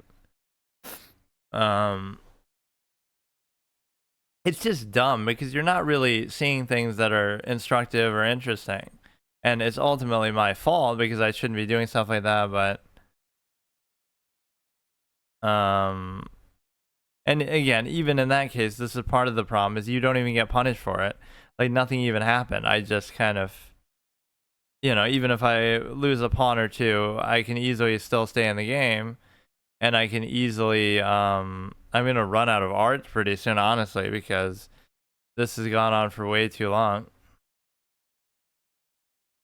You would think that shouldn't really happen, considering you have a handicap head start of a couple hundred fucking videos, each one being a different piece of art generally, but or I like the ones that have to do actually with chess, because then it's confusing, like, oh, am I playing the game in the background or the foreground? Like, it can be a little bit weird.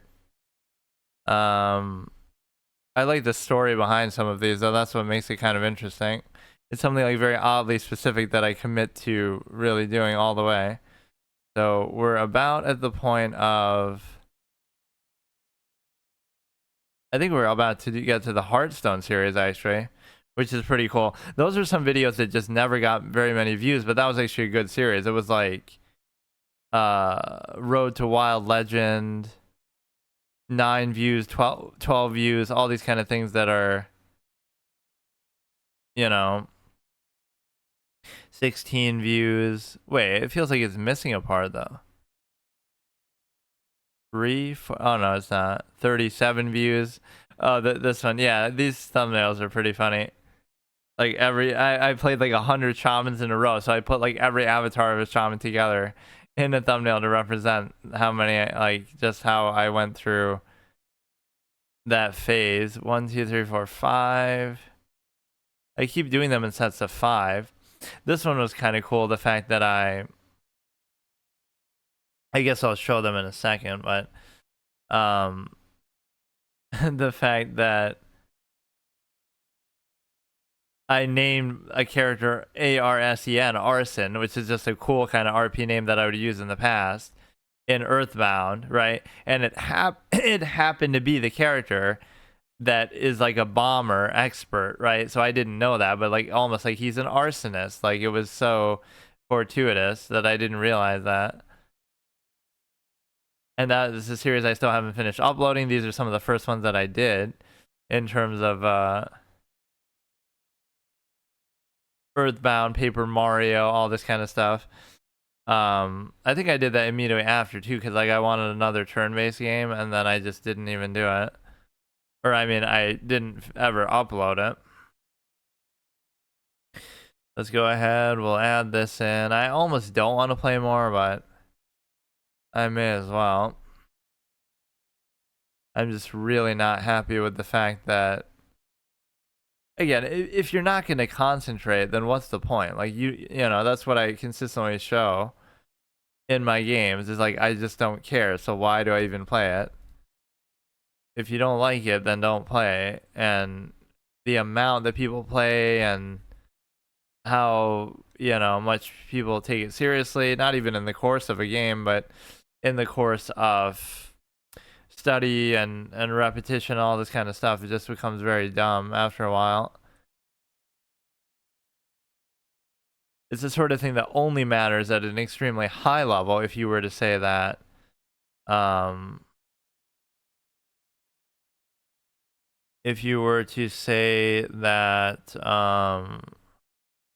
you study and you do all these things, there's nothing to be proud of there, because it's like, oh, well, you're probably beating people who aren't doing that or don't do it as much as you, so it comes down to that, blah, blah, blah. So only if you're like a world-class player and you're comparing yourself to other people who do that, now it becomes a little different. So this one is going to be, I really wish I would have kept up with doing that, where I kind of reacted to the clips related to these, even if it's like a full video. Like this one's just a 2-hour whatever first session of me playing Earthbound Beginnings, which I don't really even understand how I did it. It was like maybe the translation patch, because this game isn't even released in English at all. It's only released in Japanese, and it was re-released kind of on the Wii U or something. Yeah, this is just like the most fortuitous naming in gaming history. This other boy's name. So again, I just pick it at sheer random just because Arson is one of my RP names, right? Just that I've used in the past for various things. Old RP name. Hopefully he can use fire, as in like whether PK fire or something like that would have been appropriate, but instead he has to do with bombs and everything. We used the chest base set, which had to do with some kind of a stupid ass. It's like a program that people use to analyze games. Chicago. Oh, I love this one actually. Assuming that it still works, which it does. Okay. But yeah, that was one of my early series that I did. So there's a lot of good shit that, you know, that's why YouTube is so good, because even if it's like lost to time, now that'll be up there forever. And I never appreciated that in the past, you know, that I would save stuff or I would upload. You know what it is, because if, you know, I would stream for such long periods of time too. Like if I'm streaming 10 hours every single day, I barely have enough time to even try to save the VOD or download the VOD, let alone to upload and do all this kind of stuff that's going to take forever. And so you just don't really care enough to bother doing it. It seems like it'd be so hard to keep up with it, where it would be worthwhile if you were doing it like for a living, like if you do it for a career, but it's hard to get to that point too otherwise. They would take, I would take, they would take, I would still take. Okay, this is the exact same thing we did last time. So what became an issue is the idea that I would gladly trade that this time. Like I don't even want to fuck around. It'll fuck up his pawns a little bit too. I revere the bishop, but sometimes it can backfire on you a little bit. I just made this so much harder than it has to be. Like, I don't care. It shouldn't be this big of a deal. So everything is just fine. Everything is good. They go right there.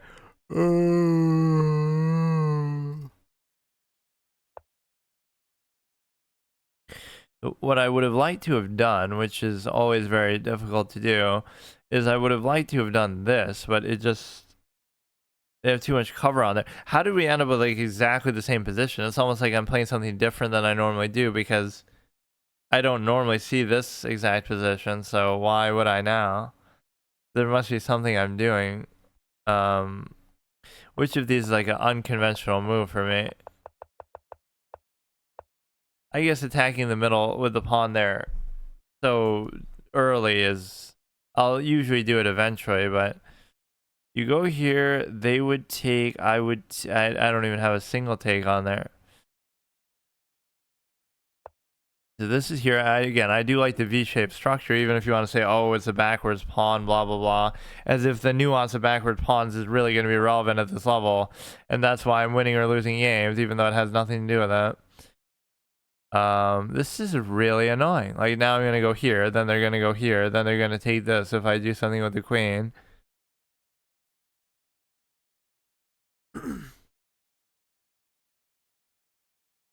This is so unbelievably annoying to do, though, just in terms of how time-consuming it is. Then I'll get to 17, and then I'll celebrate by taking a break and doing some of my other formats that I'm trying to do. And then when I come back, I'll fall again. So if they take, I take. I'm more than happy to do that. And I don't want this to happen.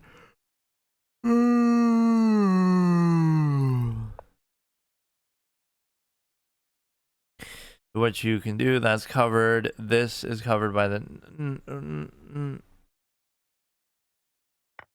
Alright, I'm done. I'm done. I'm not gonna play anymore today. Like, what's the point? Like, what is the point? Like, sure, I might have been worried about that, but it wasn't really necessary to do that. It wouldn't have been that big of a deal compared to this. But no, I've ended up in the same weird position 2 games in a row that is just odd. I don't care. It's only a -2, so I could easily still deal with it. I just don't know why I'm bothering.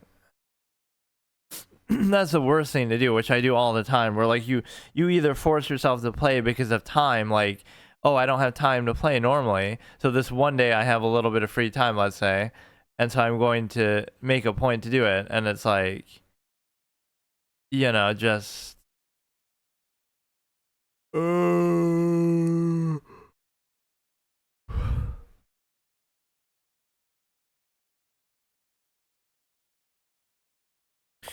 it's a case where, oh, you have some free time today, so then you make a point to try to play it all day just because of that, and then you'll go on a bad streak. So you're doing it just because you feel like you have to do it, because that's the only free time you have to be able to do it.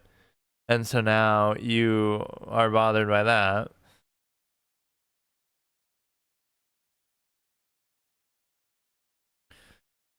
So they have the knight there, they have the rook there. This is so annoying. Like, look at the kind of things that are happening, where I'm just not even remotely interested in playing.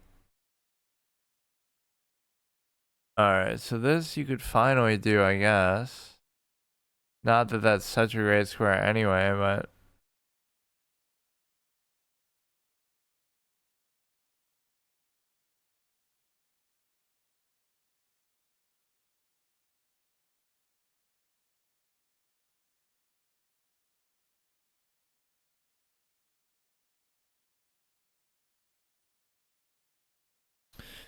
So if you take, I take. If you don't take, I can still take it there. That's perfectly fine.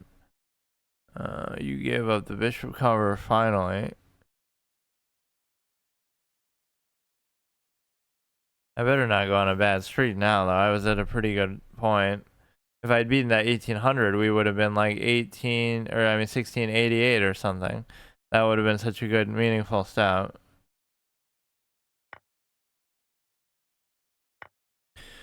Okay, I could have taken with the queen potentially, assuming that that's even valuable. And I could also try to double stack now. If I do, there's the bishop, and there's no good way to actually cover the bishop here at all.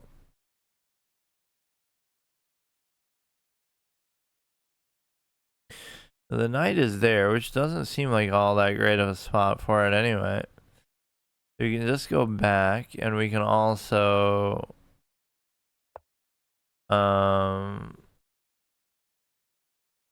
You could do this. You might want to go back there, and then go there, and if you take, I take... There's no great way to push out the knight itself.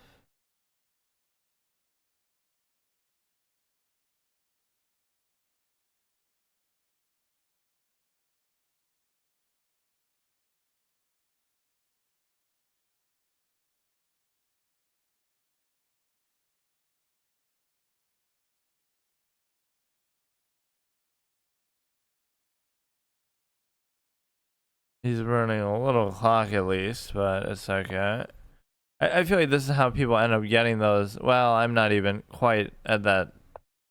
I still have higher standards than that, but that's how people would play 30,000 games or all these crazy numbers of games and not be like a grandmaster or something, because you're not really playing. Like, you're not really even understanding what you're doing. You're just kind of not even understanding, like, from a borrowed knowledge standpoint, but from a self-aware point. And that's what faster formats do, and that's what playing just for like the sake of playing does, right? You're not really invested or anything like that.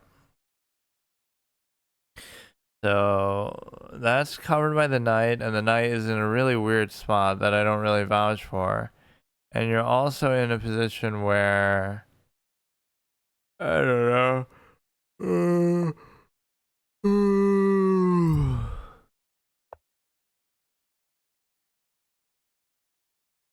You can't take anything for the time being. You can't take the pawn, you can't take this, you can't take this. But now they'll threaten this out somehow, the knight, and then they'll be able to take that, but they still wouldn't be able to take it.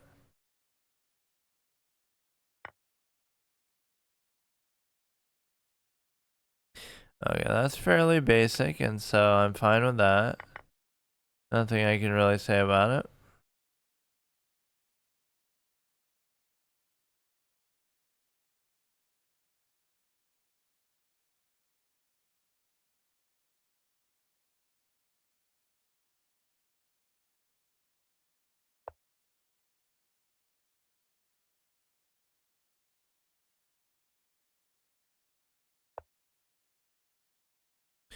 You can take the Darkspear Bishop, doesn't really bother me too much. You could take it almost, I want to take it with the king or something. Okay, you're gonna be all cute about it, I guess. Try to be all cute.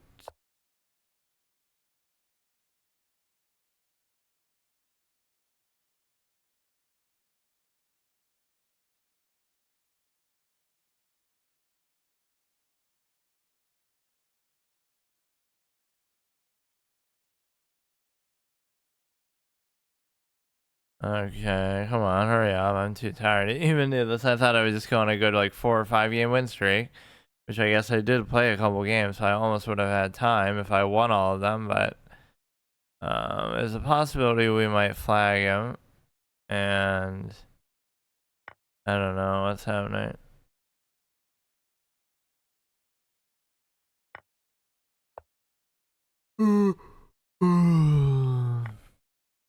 Yeah, you can have it, dude. I don't care.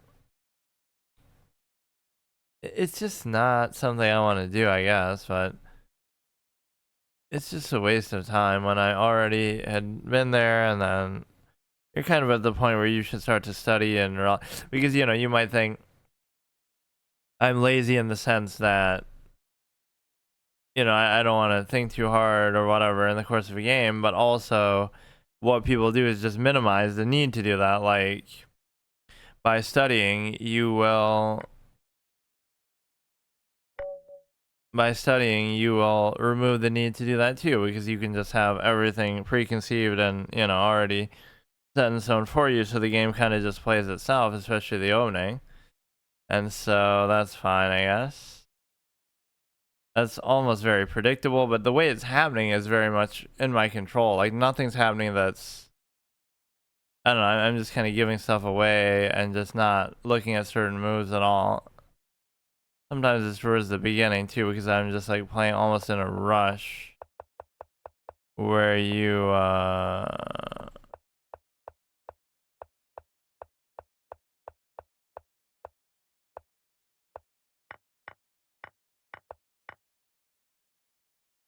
like what is the best move here? Obviously you're not supposed to do that, but it's always awkward what you're supposed to do with the knight, right? Where it can be an unbelievable huge liability of a piece. So we lost 12 rating there just for no good reason. So now this is gonna take an extremely long time again. I might not even bother. So I would be doing Slitterhead actually. I might just play it on PC, because the whole reason why I haven't been doing it is because I was trying to do it with or I'm doing it on PC anyway, but I was doing it with a controller. But then that's so uncomfortable to try to use that setup that I should just say fuck it, and I should just do it anyway, like with mouse and keyboard. It should be fine. Like even with stuff like Dark Souls, I always did that. I would play with my mouse and keyboard and it would be fine. Okay, see you tomorrow. Alright, so here we have another Earthbound art that we're using. So the first one was just the naming, and then this one is kind of a funny moment because you see there's this enemy type that's like it looks a lot like Donkey Kong, but this was before, I'm pretty sure. The original Earthbound was before. It was actually just called Mother, but yeah, it looks just like Donkey Kong, so it's like bootleg Donkey Kong. Some of these titles are pretty funny that I end up using for the either I used it. No, I couldn't have used it on stream because I wouldn't have known what was gonna happen. But like on YouTube, so like bootleg Donkey Kong commits petty larceny against a minor because Ness is just a little kid, and it's not even called Ness in that. It's called like Ninten is his name, which is kind of dumb. But like, yeah, like bootleg Donkey Kong, the original Donkey Kong, right, steals a burger from you. So it's kind of analogizing it to Smash Brothers here. So I had to load up Brawl just to take a screenshot of that. So like these thumbnails are kind of scuffed, but they kind of still get the point across. So he's like, this was the back in the old days, and this is the modern version of it, basically then and now. Right, where Donkey Kong is just kind of grabbing Ness and implying that you're stealing from him. So I lost a couple games last time in a bit of a stupid way, and this is taking kind of forever to just get back to 17. So Gukesh flagged Ding, which was kind of not too surprising because obviously, if nothing else, Ding struggles on time a lot.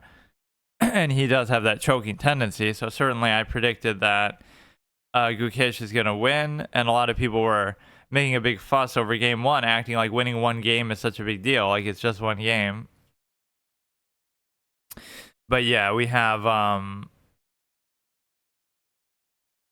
it's amazing. Yeah, I never actually finished uploading this series though. These are some of the few earliest ones that I did. Like Paper Mario. I did do Luigi's Mansion and Paper Mario. Right, but those are literally from like 3 years ago. So it takes me 3 years to do this shit. Or it took me 3 years to finally make an emote for this channel, which is obviously the Diablo Shush one.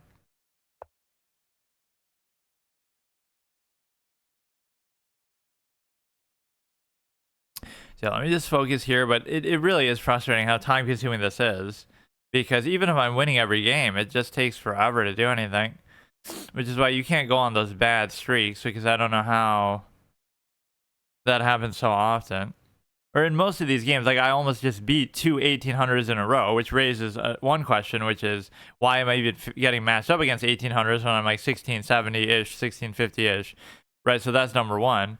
But number two is the simple fact that I beat one and then I was beating one or playing very well against one, and then, I just like stopped paying attention at some point in the game. So it's not even an ability thing, and I feel like that probably happens at a high level chess to some degree too, where you get sort of complacent or comfortable or something happens where that's like my biggest weakness by far, because anybody can play like a stale way that like, I'm gonna get a draw every game, and I do that a lot of the time, and then sometimes they'll be the one to make a mistake, but you really do just almost get bored at some point in the game, or you feel like you should have already won. Hey Maffin, how's it going? I swear, like I even say that too as I'm playing, which is the whole enjoyment of, I guess, commentating as you do it, because that's even proof of it. I'll even say like, clearly this, I'm doing so good and this guy has no chance, and I'll make fun of them, and then I'll make some mistake because I'm getting overconfident. So it's not that I'm wrong, like I am in often a good position, but then I just get lazy or bored or overconfident or something. That happens an unbelievable amount of time. So they would take, I would take, they would take, I would still take is fine. And then there's a temptation to play too fast in the opening, but then there's also a temptation to kind of take too long, and then I end up flagging. Although that hasn't been happening lately. Lately, I've been playing too fast and just losing in some other way because I make a mistake or something. We just get to watch Ness get beat up and robbed the whole time that we have this thumbnail. No, I have a certain like naming template like that that's kind of good, which is hard to explain exactly what it is. Like that one, there were like 2 or 3 like that. It's almost like a Twitch culture thing that's kind of dumb in a way, but I'm sort of doing it ironically. Like, what was that? In the Shy Guys toy box in Paper Mario, it's like Masochist Mario loses to Legos. Or what's the other one? Like in Luigi's Mansion, the blood clot something, like blood clot Andy, which Andy is just like some overused term that was always like, you would just put it at the end of every namesake. It's almost like an alliteration thing, but then it just turned into stuff that people would use for anything. Like, I don't know, they would just put an adjective and a name that sounds like it. So like, you're dying in a permadeath run, so you're dying Daryl, or whatever, Blunderberry, people use in chess, something like that. What was the whole thing? Like, blood clot Andy loses to literal crayons because you're losing to Van Gogh, who's like a painter. So you're just trying to state what is happening in the most, I don't know, weird way possible, or seemingly literal way possible. So we don't have to worry about the Darkster diagonal here too much. I don't know what this bishop positioning is really. We can go here, everything's fine. Or again, I'm sometimes too eager to trade, but I'll actually kind of defend that because that is one of my best. I guess I could do this. I don't normally have that option. I don't know what the point of it is really, but the fact that I trade is actually a really good signature of mine because that always seems to go over very well. It allows me to kind of just control the pace of the game a lot, sort of play safe, play defensively. It seems to work really well, especially against better players.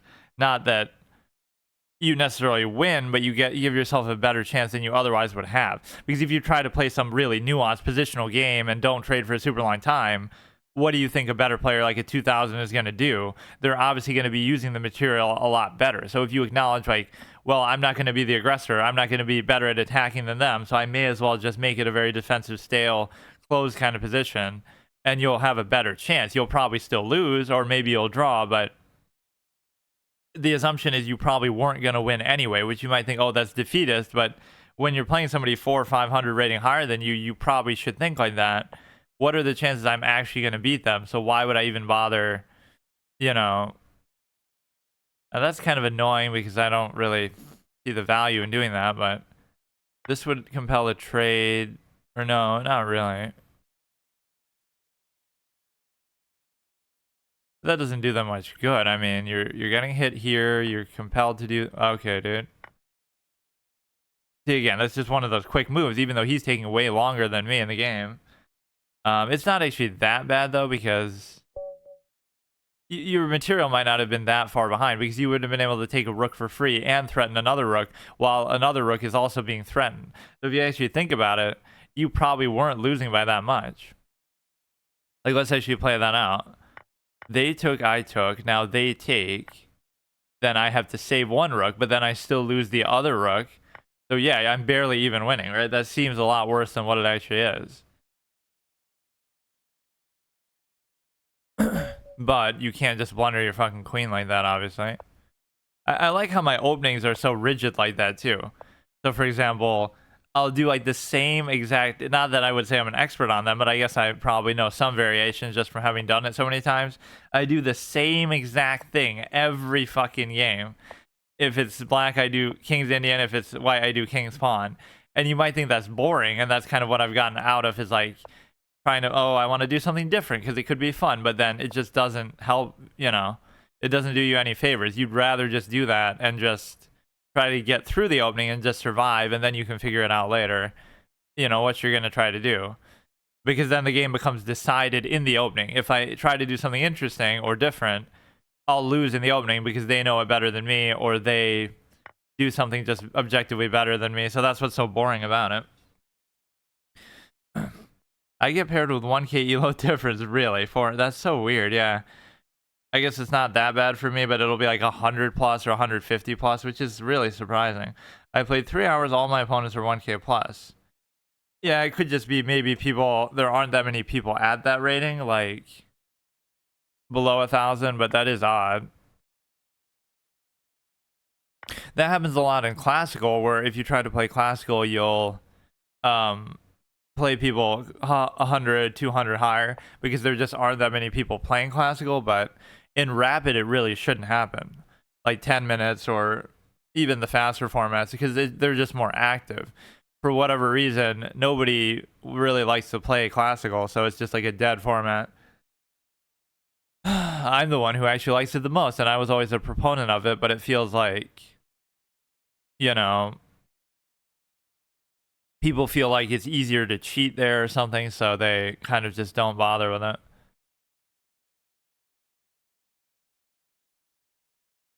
This would be like such a weird move because it compels something like you have to... No, it doesn't. Never mind. I thought like, oh, you'd have to move the queen and then I could take this. I don't know. This is one of the problems people have too, is like they'll do that sort of wishful thinking calculation. If something very specific happens, if they make this exact move that I'm thinking of, then see, that's bad because it lets you undouble, but I also don't really care. You have to be a little selective with trades. I think when I played at my best, when I was on like a really good stretch a while ago or at some point, you have to understand that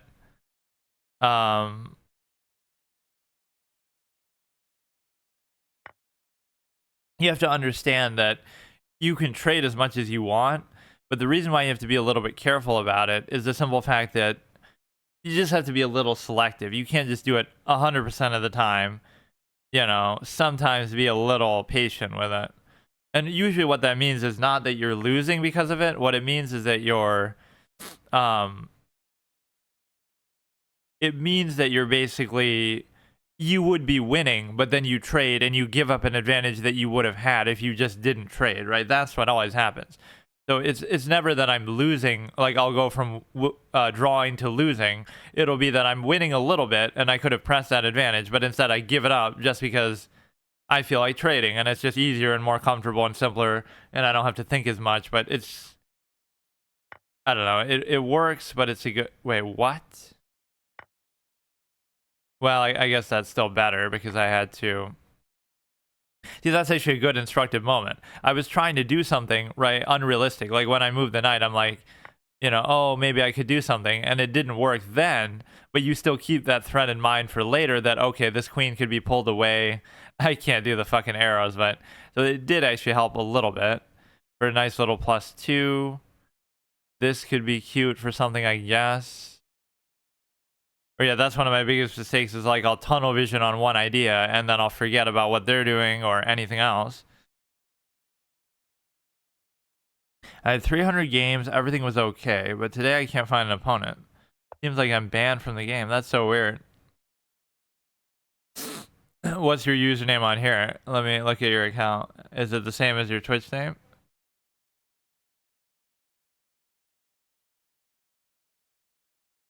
Yeah, I don't see why they would do that.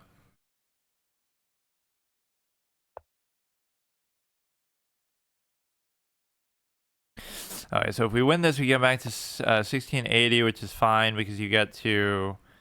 now this could be a dangerous move, but oh, I want to trade, so oh, fuck me. Or no, it actually is compensation that I still get, even if they do that, because I get to do that, but it's not... See, right there, I could have blundered because I'm trying to offer up a trade in a way that I don't need to do. And it's still kind of dumb because they might win a pawn back. That's exactly the kind of move that I'm talking about, where...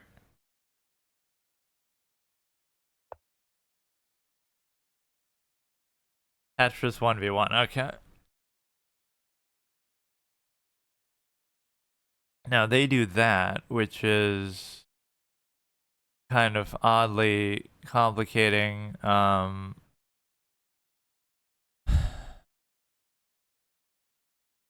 So they're +2. No, I'm still +2 though.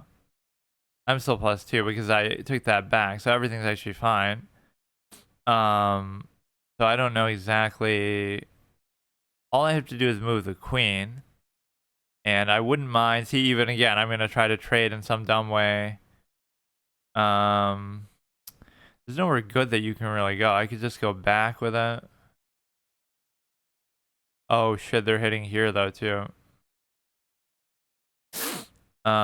You could go here, but they'll hit that. I guess this might be really the only move that you have.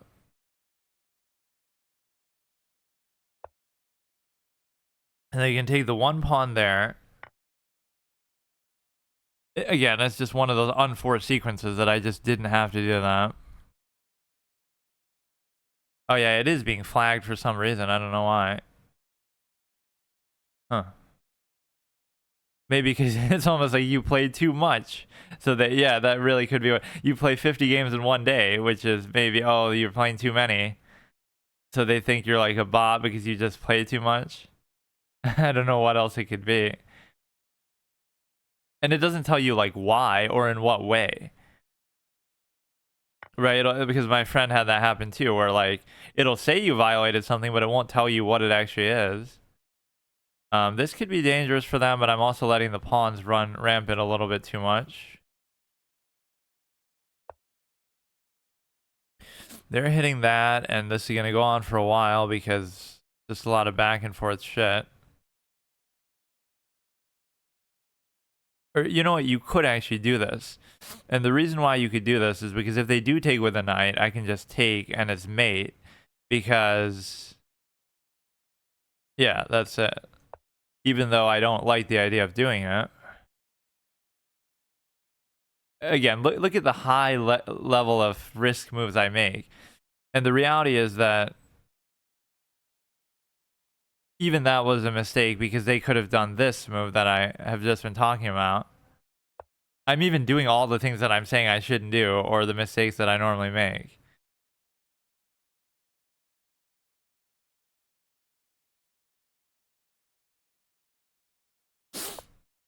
Okay, so he goes there. I could just compel the trade right now. I mean, that's all I gotta do. Or just take it for free. So, I mean, they missed probably something very good there, because if they had done that, that would have fucked me over all the more. You want to play one?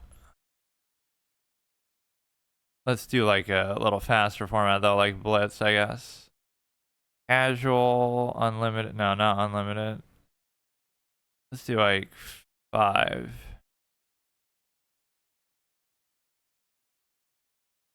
Yeah, I don't know why the matchmaking is so weird on here at times. Normally, I never had an issue in Rapid. I would always get relatively close matchups. And sometimes the rating gains that I get are dumb, because I'll beat somebody like 100 higher and I only get like 8 for it, which doesn't feel like enough. So, yeah, I mean, I guess I'm not very high in these kind of faster formats anyway. I do struggle on time, or I just don't play them very much. What a surprise. I'm playing the King's India, and like, and when I say that, it makes it sound like I know what I'm doing in it, but I really don't. That could be a little bit annoying. Definitely my weakness is always kingside pawn pushes if I feel like you know, just people push them super aggressively and then I don't know what to do about it. It doesn't mean that they even necessarily know what they're doing, but it just means that I get caught off guard a little bit. This is good.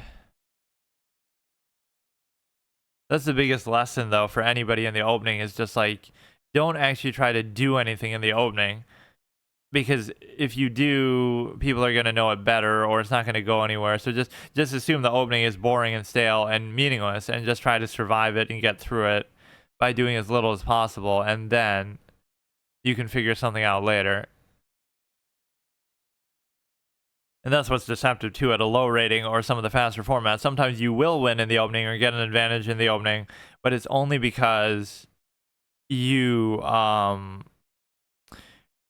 it's only because it's a low level player, they're blundering on time, so it gives you kind of the wrong impression that,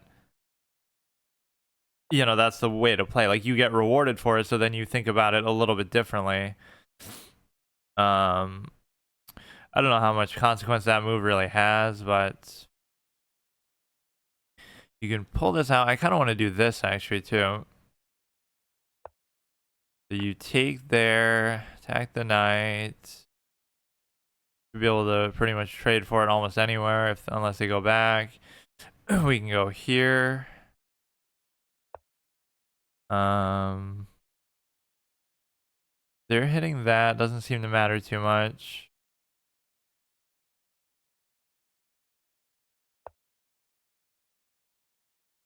I'm letting them take the pawn back, but maybe there wasn't really a good way to protect it. I go here, they take, I take. See, they're playing at a pretty solid level where, you know, doesn't really reflect a 400 rating, honestly. They're not doing anything bad. They would take, I can't take.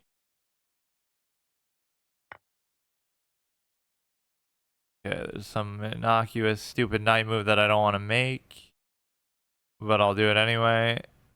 It's like, you know, that's not a good move, but I still am doing it for some reason.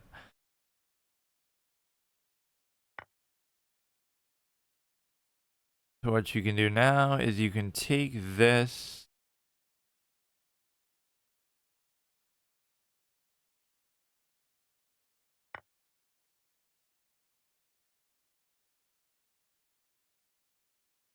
And then what else can I do? Just probably want to develop that knight back again. It's always knight moves that are so tricky. Like, no matter how much you play or how well you think you understand the game, it's just such an unintuitive piece. And the best principle with it is really to play, like, try to trade one off as soon as possible. And if you can do that, then you'll be in good shape. I technically don't have to move that. Oh no, well, now that's the kind of mistake you might expect.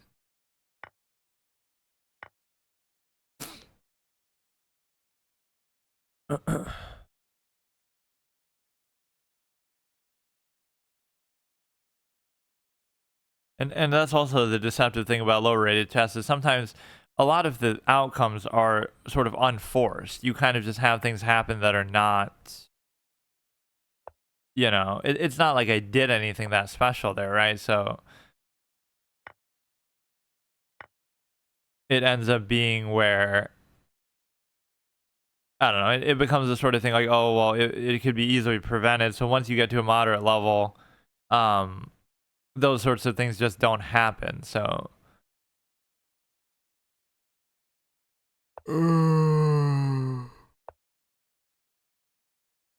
now this point in the game can be my biggest weakness because I always just get lazy as hell.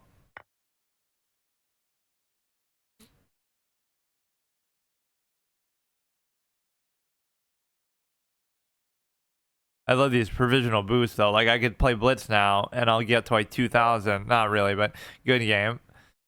I'll get to like 2,000 or something just because you can abuse it. Every game you win now will give you like 50 rating. So if you just don't play a format for a while, it lets you. Maybe you should just make a new account then too if you rematch. Okay. Yeah, if you're having trouble, I would just say make a new account because what do you call it? Here, let's do a 10-minute so then I'll play another game too at the same time. Here we go. Here we got to really focus. Oh, another 1800. No, something's actually going on with the website. This never used to happen before. That's kind of lame. Now I almost don't even like playing on the site as much because that's just lame. Like this feels like you're playing on some dead site that nobody uses anymore, which is not the impression I ever got. Not that I can't beat them, but it also seems like a waste of time because you end up just I don't know.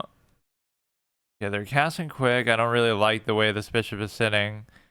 They might double attack it somehow. You go here, they can go back.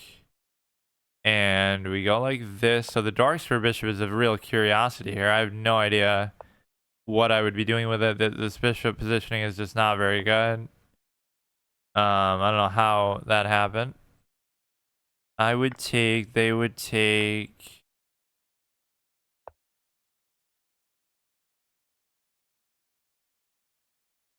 Yeah, you can attack here. Everything's fine with that. But no, chess is a game that ends up being more about knowing than thinking, which is unfortunate. Obviously, at the high level, it'll be a combination of both, but it's like you just kind of have to know what you're doing and already have studied, and it informs so many things. Even when you say that, people think it means more like, oh, you got to study an opening and just know the opening. But that's not even what it is. Always, it's sometimes like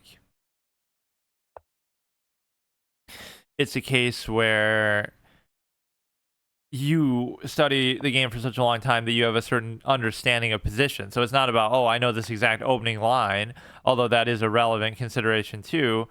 It's sometimes just that you know things that'll help inform your calculation and things like that that people take for granted and don't realize the kind of impact that it actually has.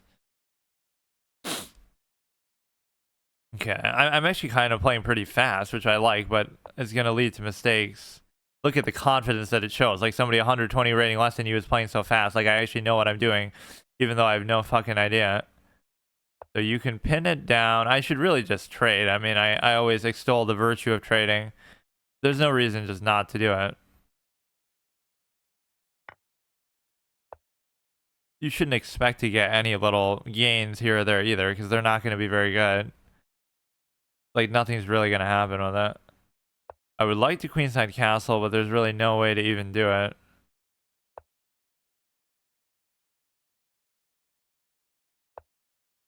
Yes, yes, very cute. The problem is not so much that position, but the position that they're gonna get it caught out in some other way. Like, you might be better off doing this then, but not. Oh God, it's the liability of the knight that ends up becoming such an issue.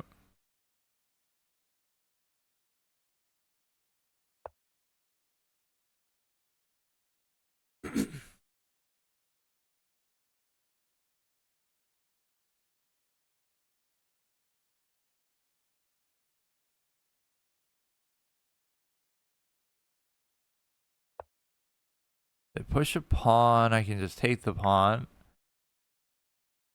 Threatening there. It's pretty good. Okay, so all you have to do now is do what I was trying to do just before. Even though this pawn seems dangerous, what I've just allowed, it's nothing I can do about it. So what you have now is the ability to, otherwise if I did that, they would have taken there, was the whole point. Okay, my turn here. They go like that. Nothing going on with it. You take and then take. Wait, how did you change to 6? Oh, it's a different format. Okay, we take, everything's comfortable. I almost should do this because this knight is pissing me off. But I don't know where it's really going either. If I bring the queen in, there's no real complement to it. So this is a pretty relatively comfortable position. I'm just not sure about this. Yeah, nice fucking game, dude. Always this stupid ass knight.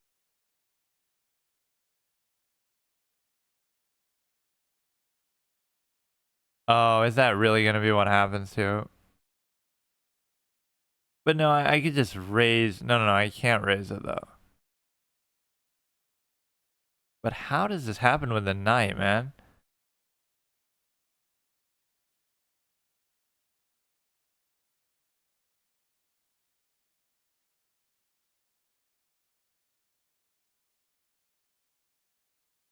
Alright, we go back to here, 6 minutes. I'm doing fine here.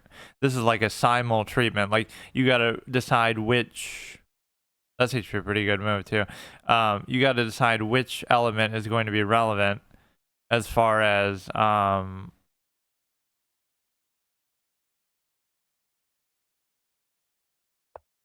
like, when to use your time more. Like, if you're up in one game, you don't have to worry about the other and stuff like that. Okay, you can escape from that, and the reason why you can escape from that is because you get the queen hit. And so if you get the queen attack, everything should be fine. As far as the other side, it creates some problem. I think, you're hitting the queen as well. If I'm not mistaken, should be very good. Okay, my turn here. You let him take that. Really, I was just trying to castle, but I can't seem to do it. In both of these games, the knight is having some issue. That seems good. I don't see why it wouldn't be. It would be the fact that they would take and then I can't take back, I guess. But, if you cut off the head of the snake with that threat, then I'm perfectly happy with it. Now, this position is very comfortable for me, even though I don't like this still. Once the queen is gone, now I'm not worried, so I should be safe. Right, their biggest threat was if they just kept the queen on the board, everything would have been very dangerous. I guess I could just volunteer to do this. Now they'll take there, which is annoying. But if not, it becomes worse. Like, I don't know. Damn it. They're pinning that down, which doesn't really matter for now. I don't know whether I should take that or not, actually. I almost feel like I shouldn't. What if I do this and then I just deal with it later? Because they don't have any support for it. So it might seem more dangerous actually than what it is. Now you block off that diagonal. This is a much better pawn structure to have. And so the only issue becomes, oh, they push it, but then I go here, and then there's nothing they can do because there's no support.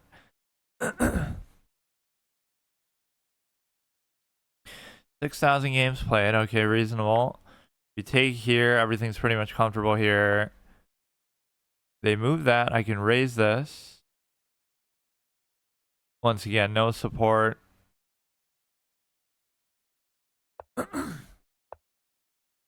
Then we go here. And we should be guaranteed to take it pretty much no matter what, unless they're going to be cheeky. And oh, I'm... Okay, dude. Okay. You really want to be a cheeky one here. Bro is yapping. Yeah, it's called streaming.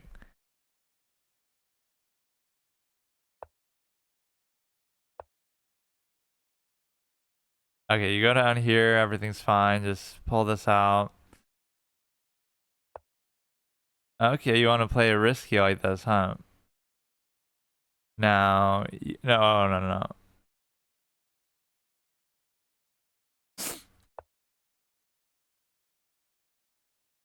Alright, so if you go back, everything's fine.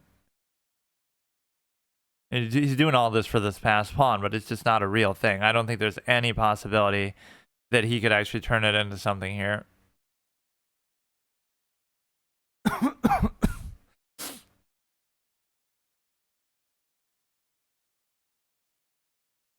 Sometimes explaining your moves is too much explaining. Yeah, oftentimes I don't even do that, actually. Or somebody's going to be sniping and benefiting from that, but I think I'm fine with that. In fact, I probably will play better under that circumstance if... that would have been so cute if it wasn't a check, because then... Fucker.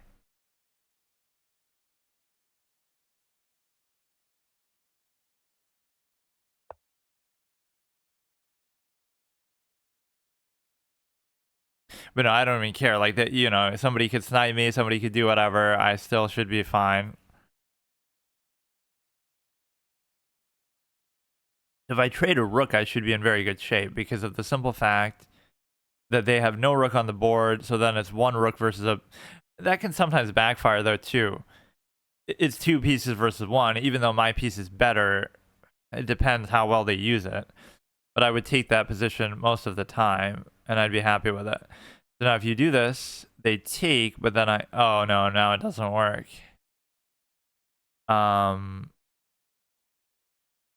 They are really pressing this whole pawn idea, like, way too much. Like, dude, is it really that important?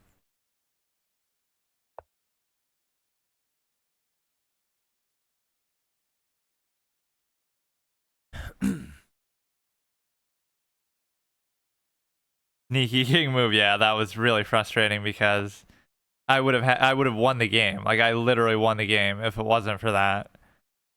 Having to move the king there. Now this should be okay if I'm not mistaken.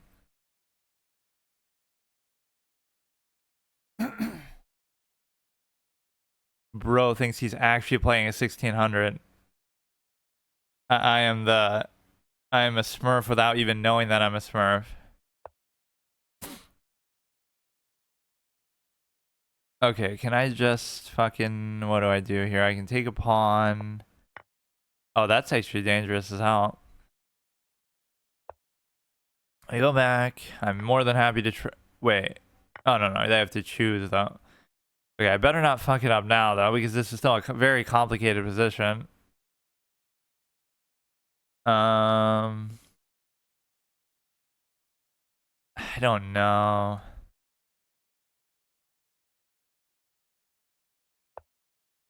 Almost damn near trapped the knight. It's going to be so hard to promote something because you can't... It's two pieces versus one, so I can't really do anything. Right, in the worst case, they could sack a piece and they'd still probably be fine. So the biggest rule here is you have to keep it off the dark square, or I mean off the light square. And the reason why is because you have Oh, come on. I should have wrapped this one up by now.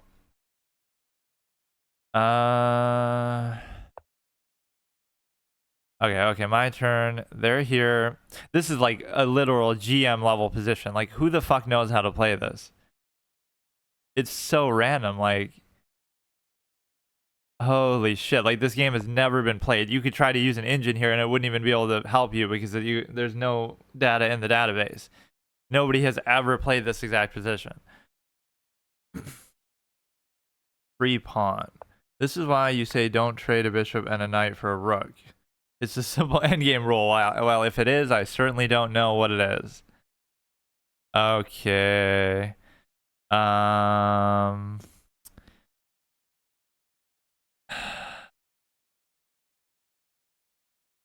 Bro is certainly fighting it out.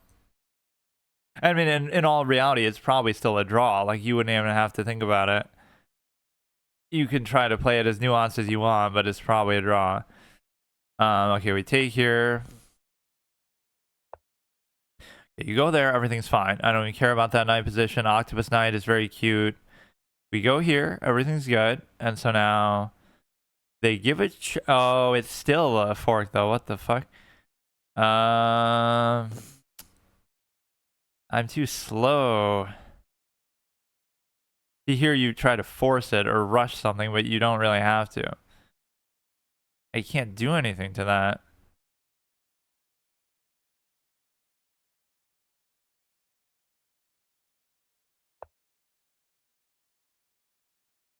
I'm gonna mess something up now. I already know it. Damn it. Oh, at least this one's easy. Okay, they go up. Game over. Oh, here that. Okay, good game. All right, let me try to not flag here. Why is this so annoying? I can't go there because... Oh, no, I can go there now.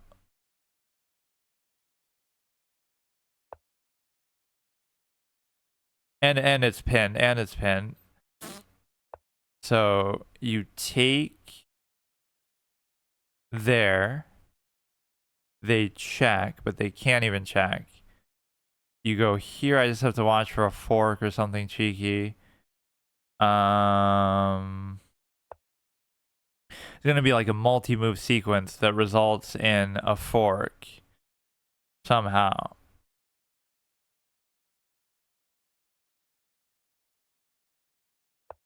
Two games at once. Yeah, but that's kind of not too hard of a game. Good game.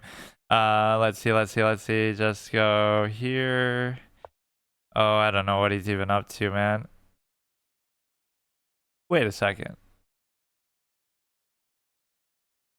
No, it doesn't work. I don't know.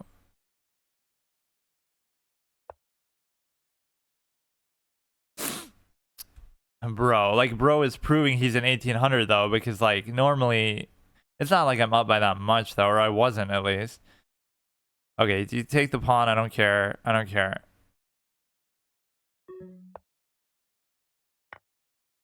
No way.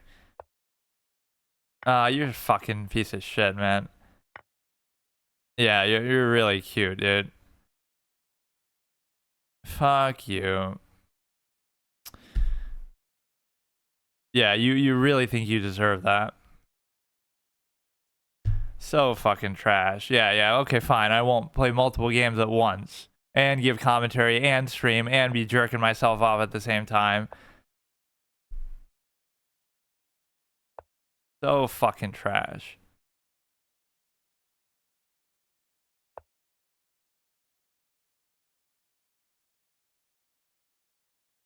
Absolutely disgustingly fucking undeserved. Fucking trash players.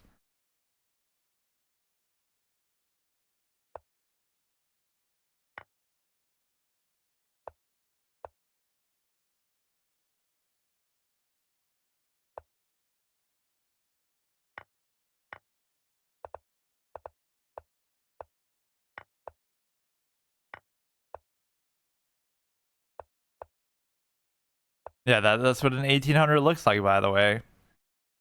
get thoroughly outplayed and just rely on somebody to be thoroughly distracted. And that's still not an excuse, but yeah, you should really feel good about that one.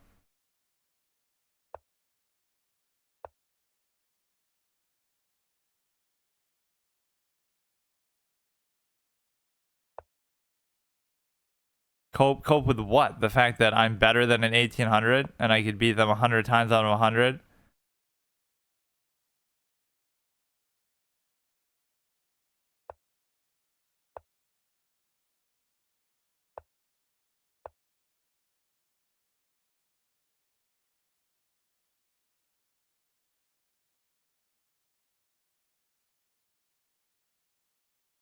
Yeah, I don't know how you enable emotes like that or do it. I don't know how that works.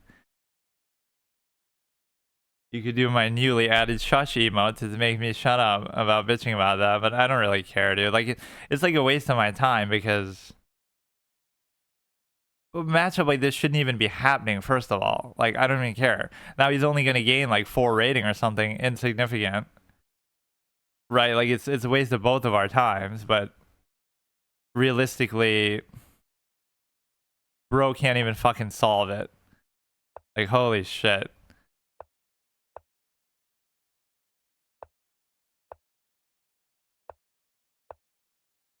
It's just garbage. Like it's just trash. It's not a good win. Like I give people credit when they win in a good, deserved, positive way. You can have it anytime. That is fucking garbage.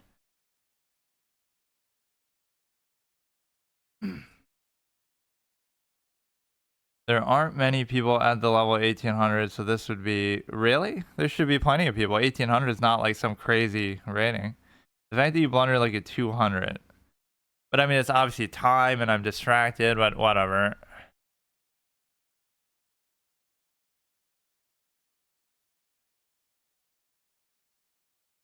The point is, let's actually learn from that and how to like all I'll say is that is not a normal position. That is a very unusual, complicated position. Like really, what you're supposed to move the king here. Like nobody knows how to play this shit. Nobody knows what they're doing. But basically, all I had to do was just not blunder like a fork, and I kept being, wait, what? What? Yes, of course. Just a normal position. Just a normal, yeah. Why the fuck do you even have to do that? Just make the fucking queen. What is it doing? It's trying to like showboat or something too. Even the engine is not sure what it's doing. Yes, of course. Perfectly normal position. Just sack the rook for seemingly no reason. You don't have to do that. You could go here and then, oh my goodness, or no, wait, maybe you do. Oh no, you do actually. Never mind, I'm wrong. Or not really though. I mean, you could sit. Wait, what? Why can't you just cover it like a normal person? Oh, I guess it makes sense because you have to give a check. You have to give the check in order to enable the movement. But then why not do it there? Why is that worse than just moving the other pawn randomly?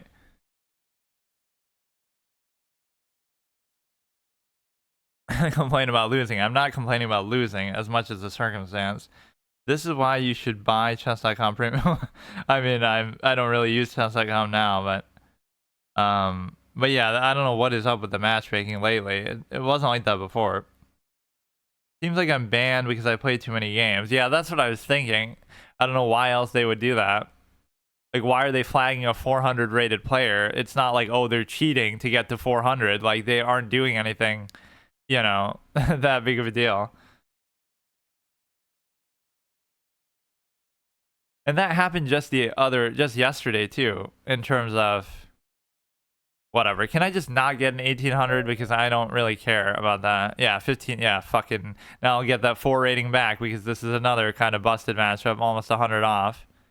I swear that didn't used to happen. Is that really what it's going to be like as I get to a higher rating? Like, now, what is this, dude?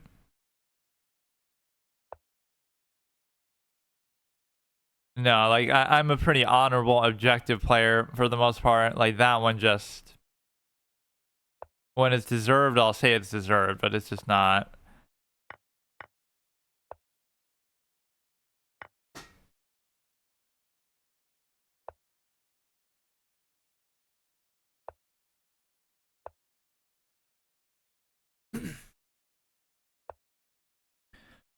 That's my Thanksgiving gift to this fucking clown website. So this is going to be a little awkward. I should probably vacate, but then you're going to need another cover for it anyway. But at least I should give it the freedom to move. And that's the thing. It barely even matters. Like 4 rating isn't that big of a deal, but it's just like, if they take, I take. It shouldn't really be a big deal. This pawn definitely is very obnoxious, though.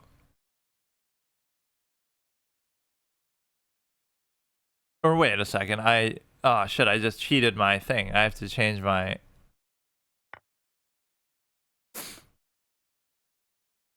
Oh, here we go. They're sacking a piece. What was that one? Classic Habsburg, elegant. And we have to change my art here. Hang on. Yeah, I was so triggered by that I actually forgot.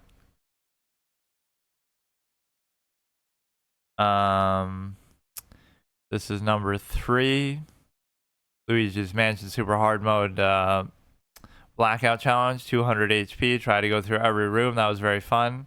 Not that I really successfully completed it, but I just introduced it as a possible thing to do. And sort of as a way to celebrate beating the thing. Alright, so we go here. I don't really understand. Is it really going to be... Yeah, it's a mate, isn't it? They would take, and then I'm already done for. So in this situation, what exactly are you expected to do? Because you don't want to just leave it there, but I also don't know. Maybe you go like this too. See, if I just cut off the one diagonal, now there shouldn't be any concern because...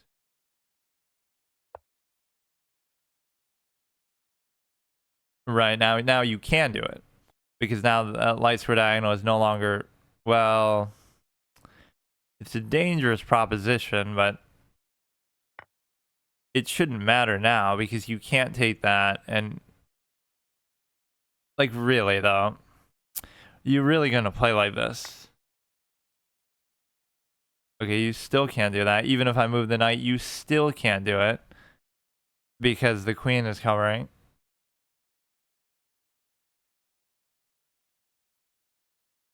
Oh, I don't know what's happening.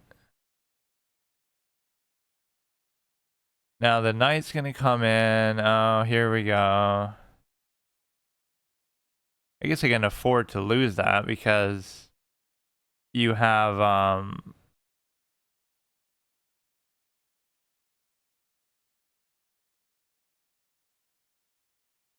don't get even what's happening right now.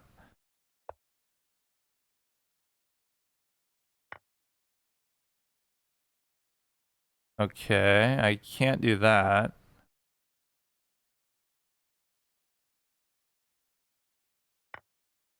I don't know. They obviously busted my position there pretty well.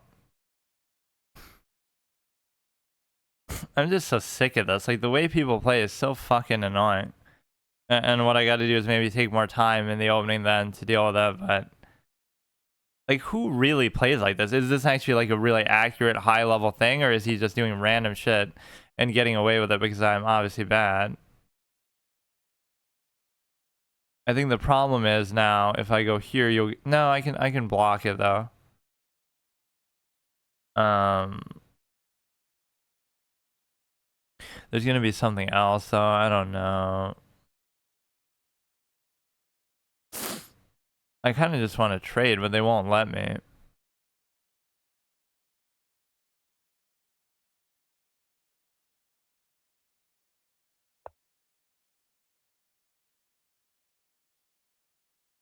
If I trade the queen, like, I'm A-okay. I'm perfectly fine. Okay, just fucking get it over with, dude. Ugh, come on.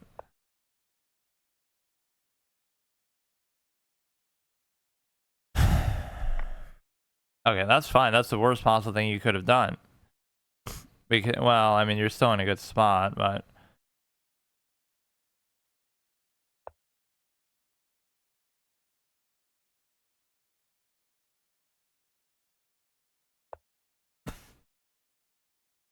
a win is only undeserved as a mouse flipper disconnect. Yeah, sort of, but whatever. It's fine.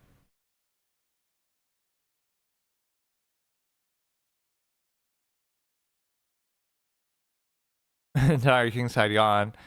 Yeah, I think I'm just dead. Quite the opening this guy played. I mean,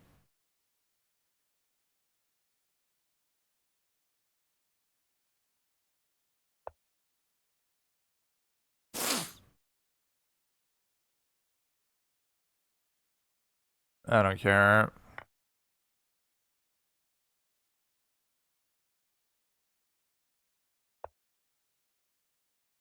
What is my background? Like what, in chess or just in general?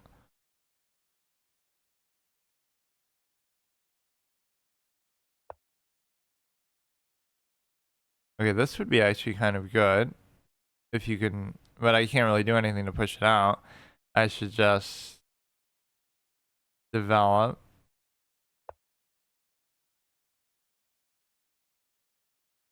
I don't know. I played like a very little amount when I was a kid, and then I stopped playing for a very long time. So I started playing again like 2 years ago. I guess I would play a little bit on my old channel, but generally, like the last 2 years, or maybe it's a little more than 2 years now, has been the only meaningful amount that I played. And I try to not really ever study, and I don't really like studying, but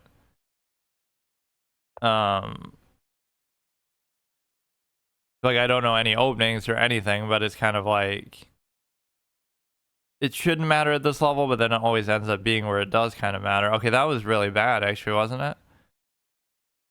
Because no, but you can always do something cheeky, can't you? Um, that's too bad. If I take, they take. If I do this, they'll do something cheeky. Check. How are they even +7? It didn't feel like they kept messing up my position, but it didn't feel like they won too many pieces outright. I guess it's mostly just pawns.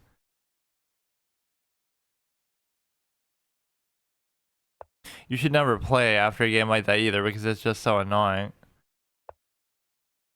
Like you almost beat an 1800 and then you lose to a 1500. Like obviously it's because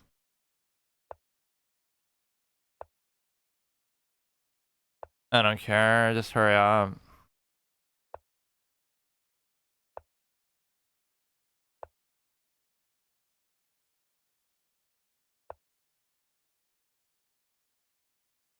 Yeah, why can't I get just an opponent actually at my rating though? Like what is with that? Like a 16 something. Because yeah, even if I was to win this one, this would have been pretty inconsequential too. Possible they could give a stalemate or something, but they played pretty well despite whatever kind of clown opening they were trying to go for.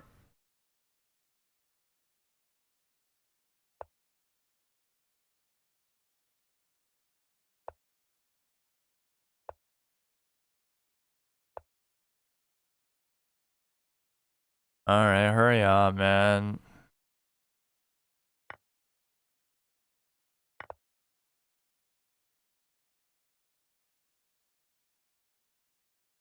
Wait, what is this board? The hue challenge isn't just changing the coloration. Now they're actually just giving me a thing on the site. Or maybe that's what they all are, kind of. But some of them it feels like they just do random colors. I really miss that checkers board. That was so fun. It was just a red and black. That's my favorite aesthetic probably ever between all the custom sets and stuff. Is chess 24 piece set plus the checkers board. I don't know why, but it just looks so good together. And just in general, I love the oh shit. That would have been a stalemate if not for that, I guess. Um Like, even though everybody makes fun of and hates Chess 24 and you can't even play on there anymore, it's still a nice set that they had.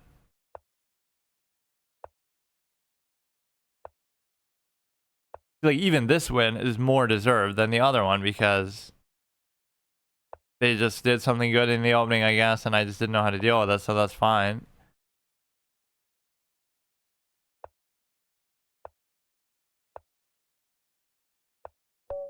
Right, that one I don't even mind as much. I should just take my time a bit more when they're playing like that, but let's try to learn from it in the analysis. And I don't really care. Like, it's just something dumb, right, that you should obviously know how to deal with. Yeah, actually, oftentimes I'm meant to make this move and I don't do it. Not even in that situation, but just in general.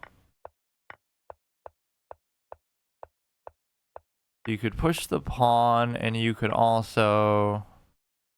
But see, okay, that's the blunder. Supposed to go here, and then they have to back out. It's still kind of a busted position, though, even if it went well. Or even if you dealt with it. That's one of those, like, you're just losing in the opening, and there's nothing you can do about it. Right, like, unless you know kind of exactly how to deal with it. Yeah, Gukesh flagged the guy, which is not surprising. But everybody was freaking out too much after that first game. Like, oh, Ding wins. Like, it's such a big deal. Like, it's not a big deal to win one fucking game. Did I analyze that one even? Yeah, let's look at this once more. Just generally, I think I'm playing decently. Again, the worst case is going to be a draw. There was nothing I was doing that should have been where I'm losing. Maybe a little bit here, but it's fine. They supposed to take with a pawn, which in itself I consider kind of a positive because that sort of opens the king. So everything here is good. Blunder. That was a good move. That was a blunder. I'm supposed to threaten the... See, this is just too weird, though. Why would that even matter? You're getting a rook for free anyway. Oh, no, I get... Oh, okay, you're saving the knight. So again, we're playing relatively even. We're both making a number of blunders, but just kind of this position is not very ordinary.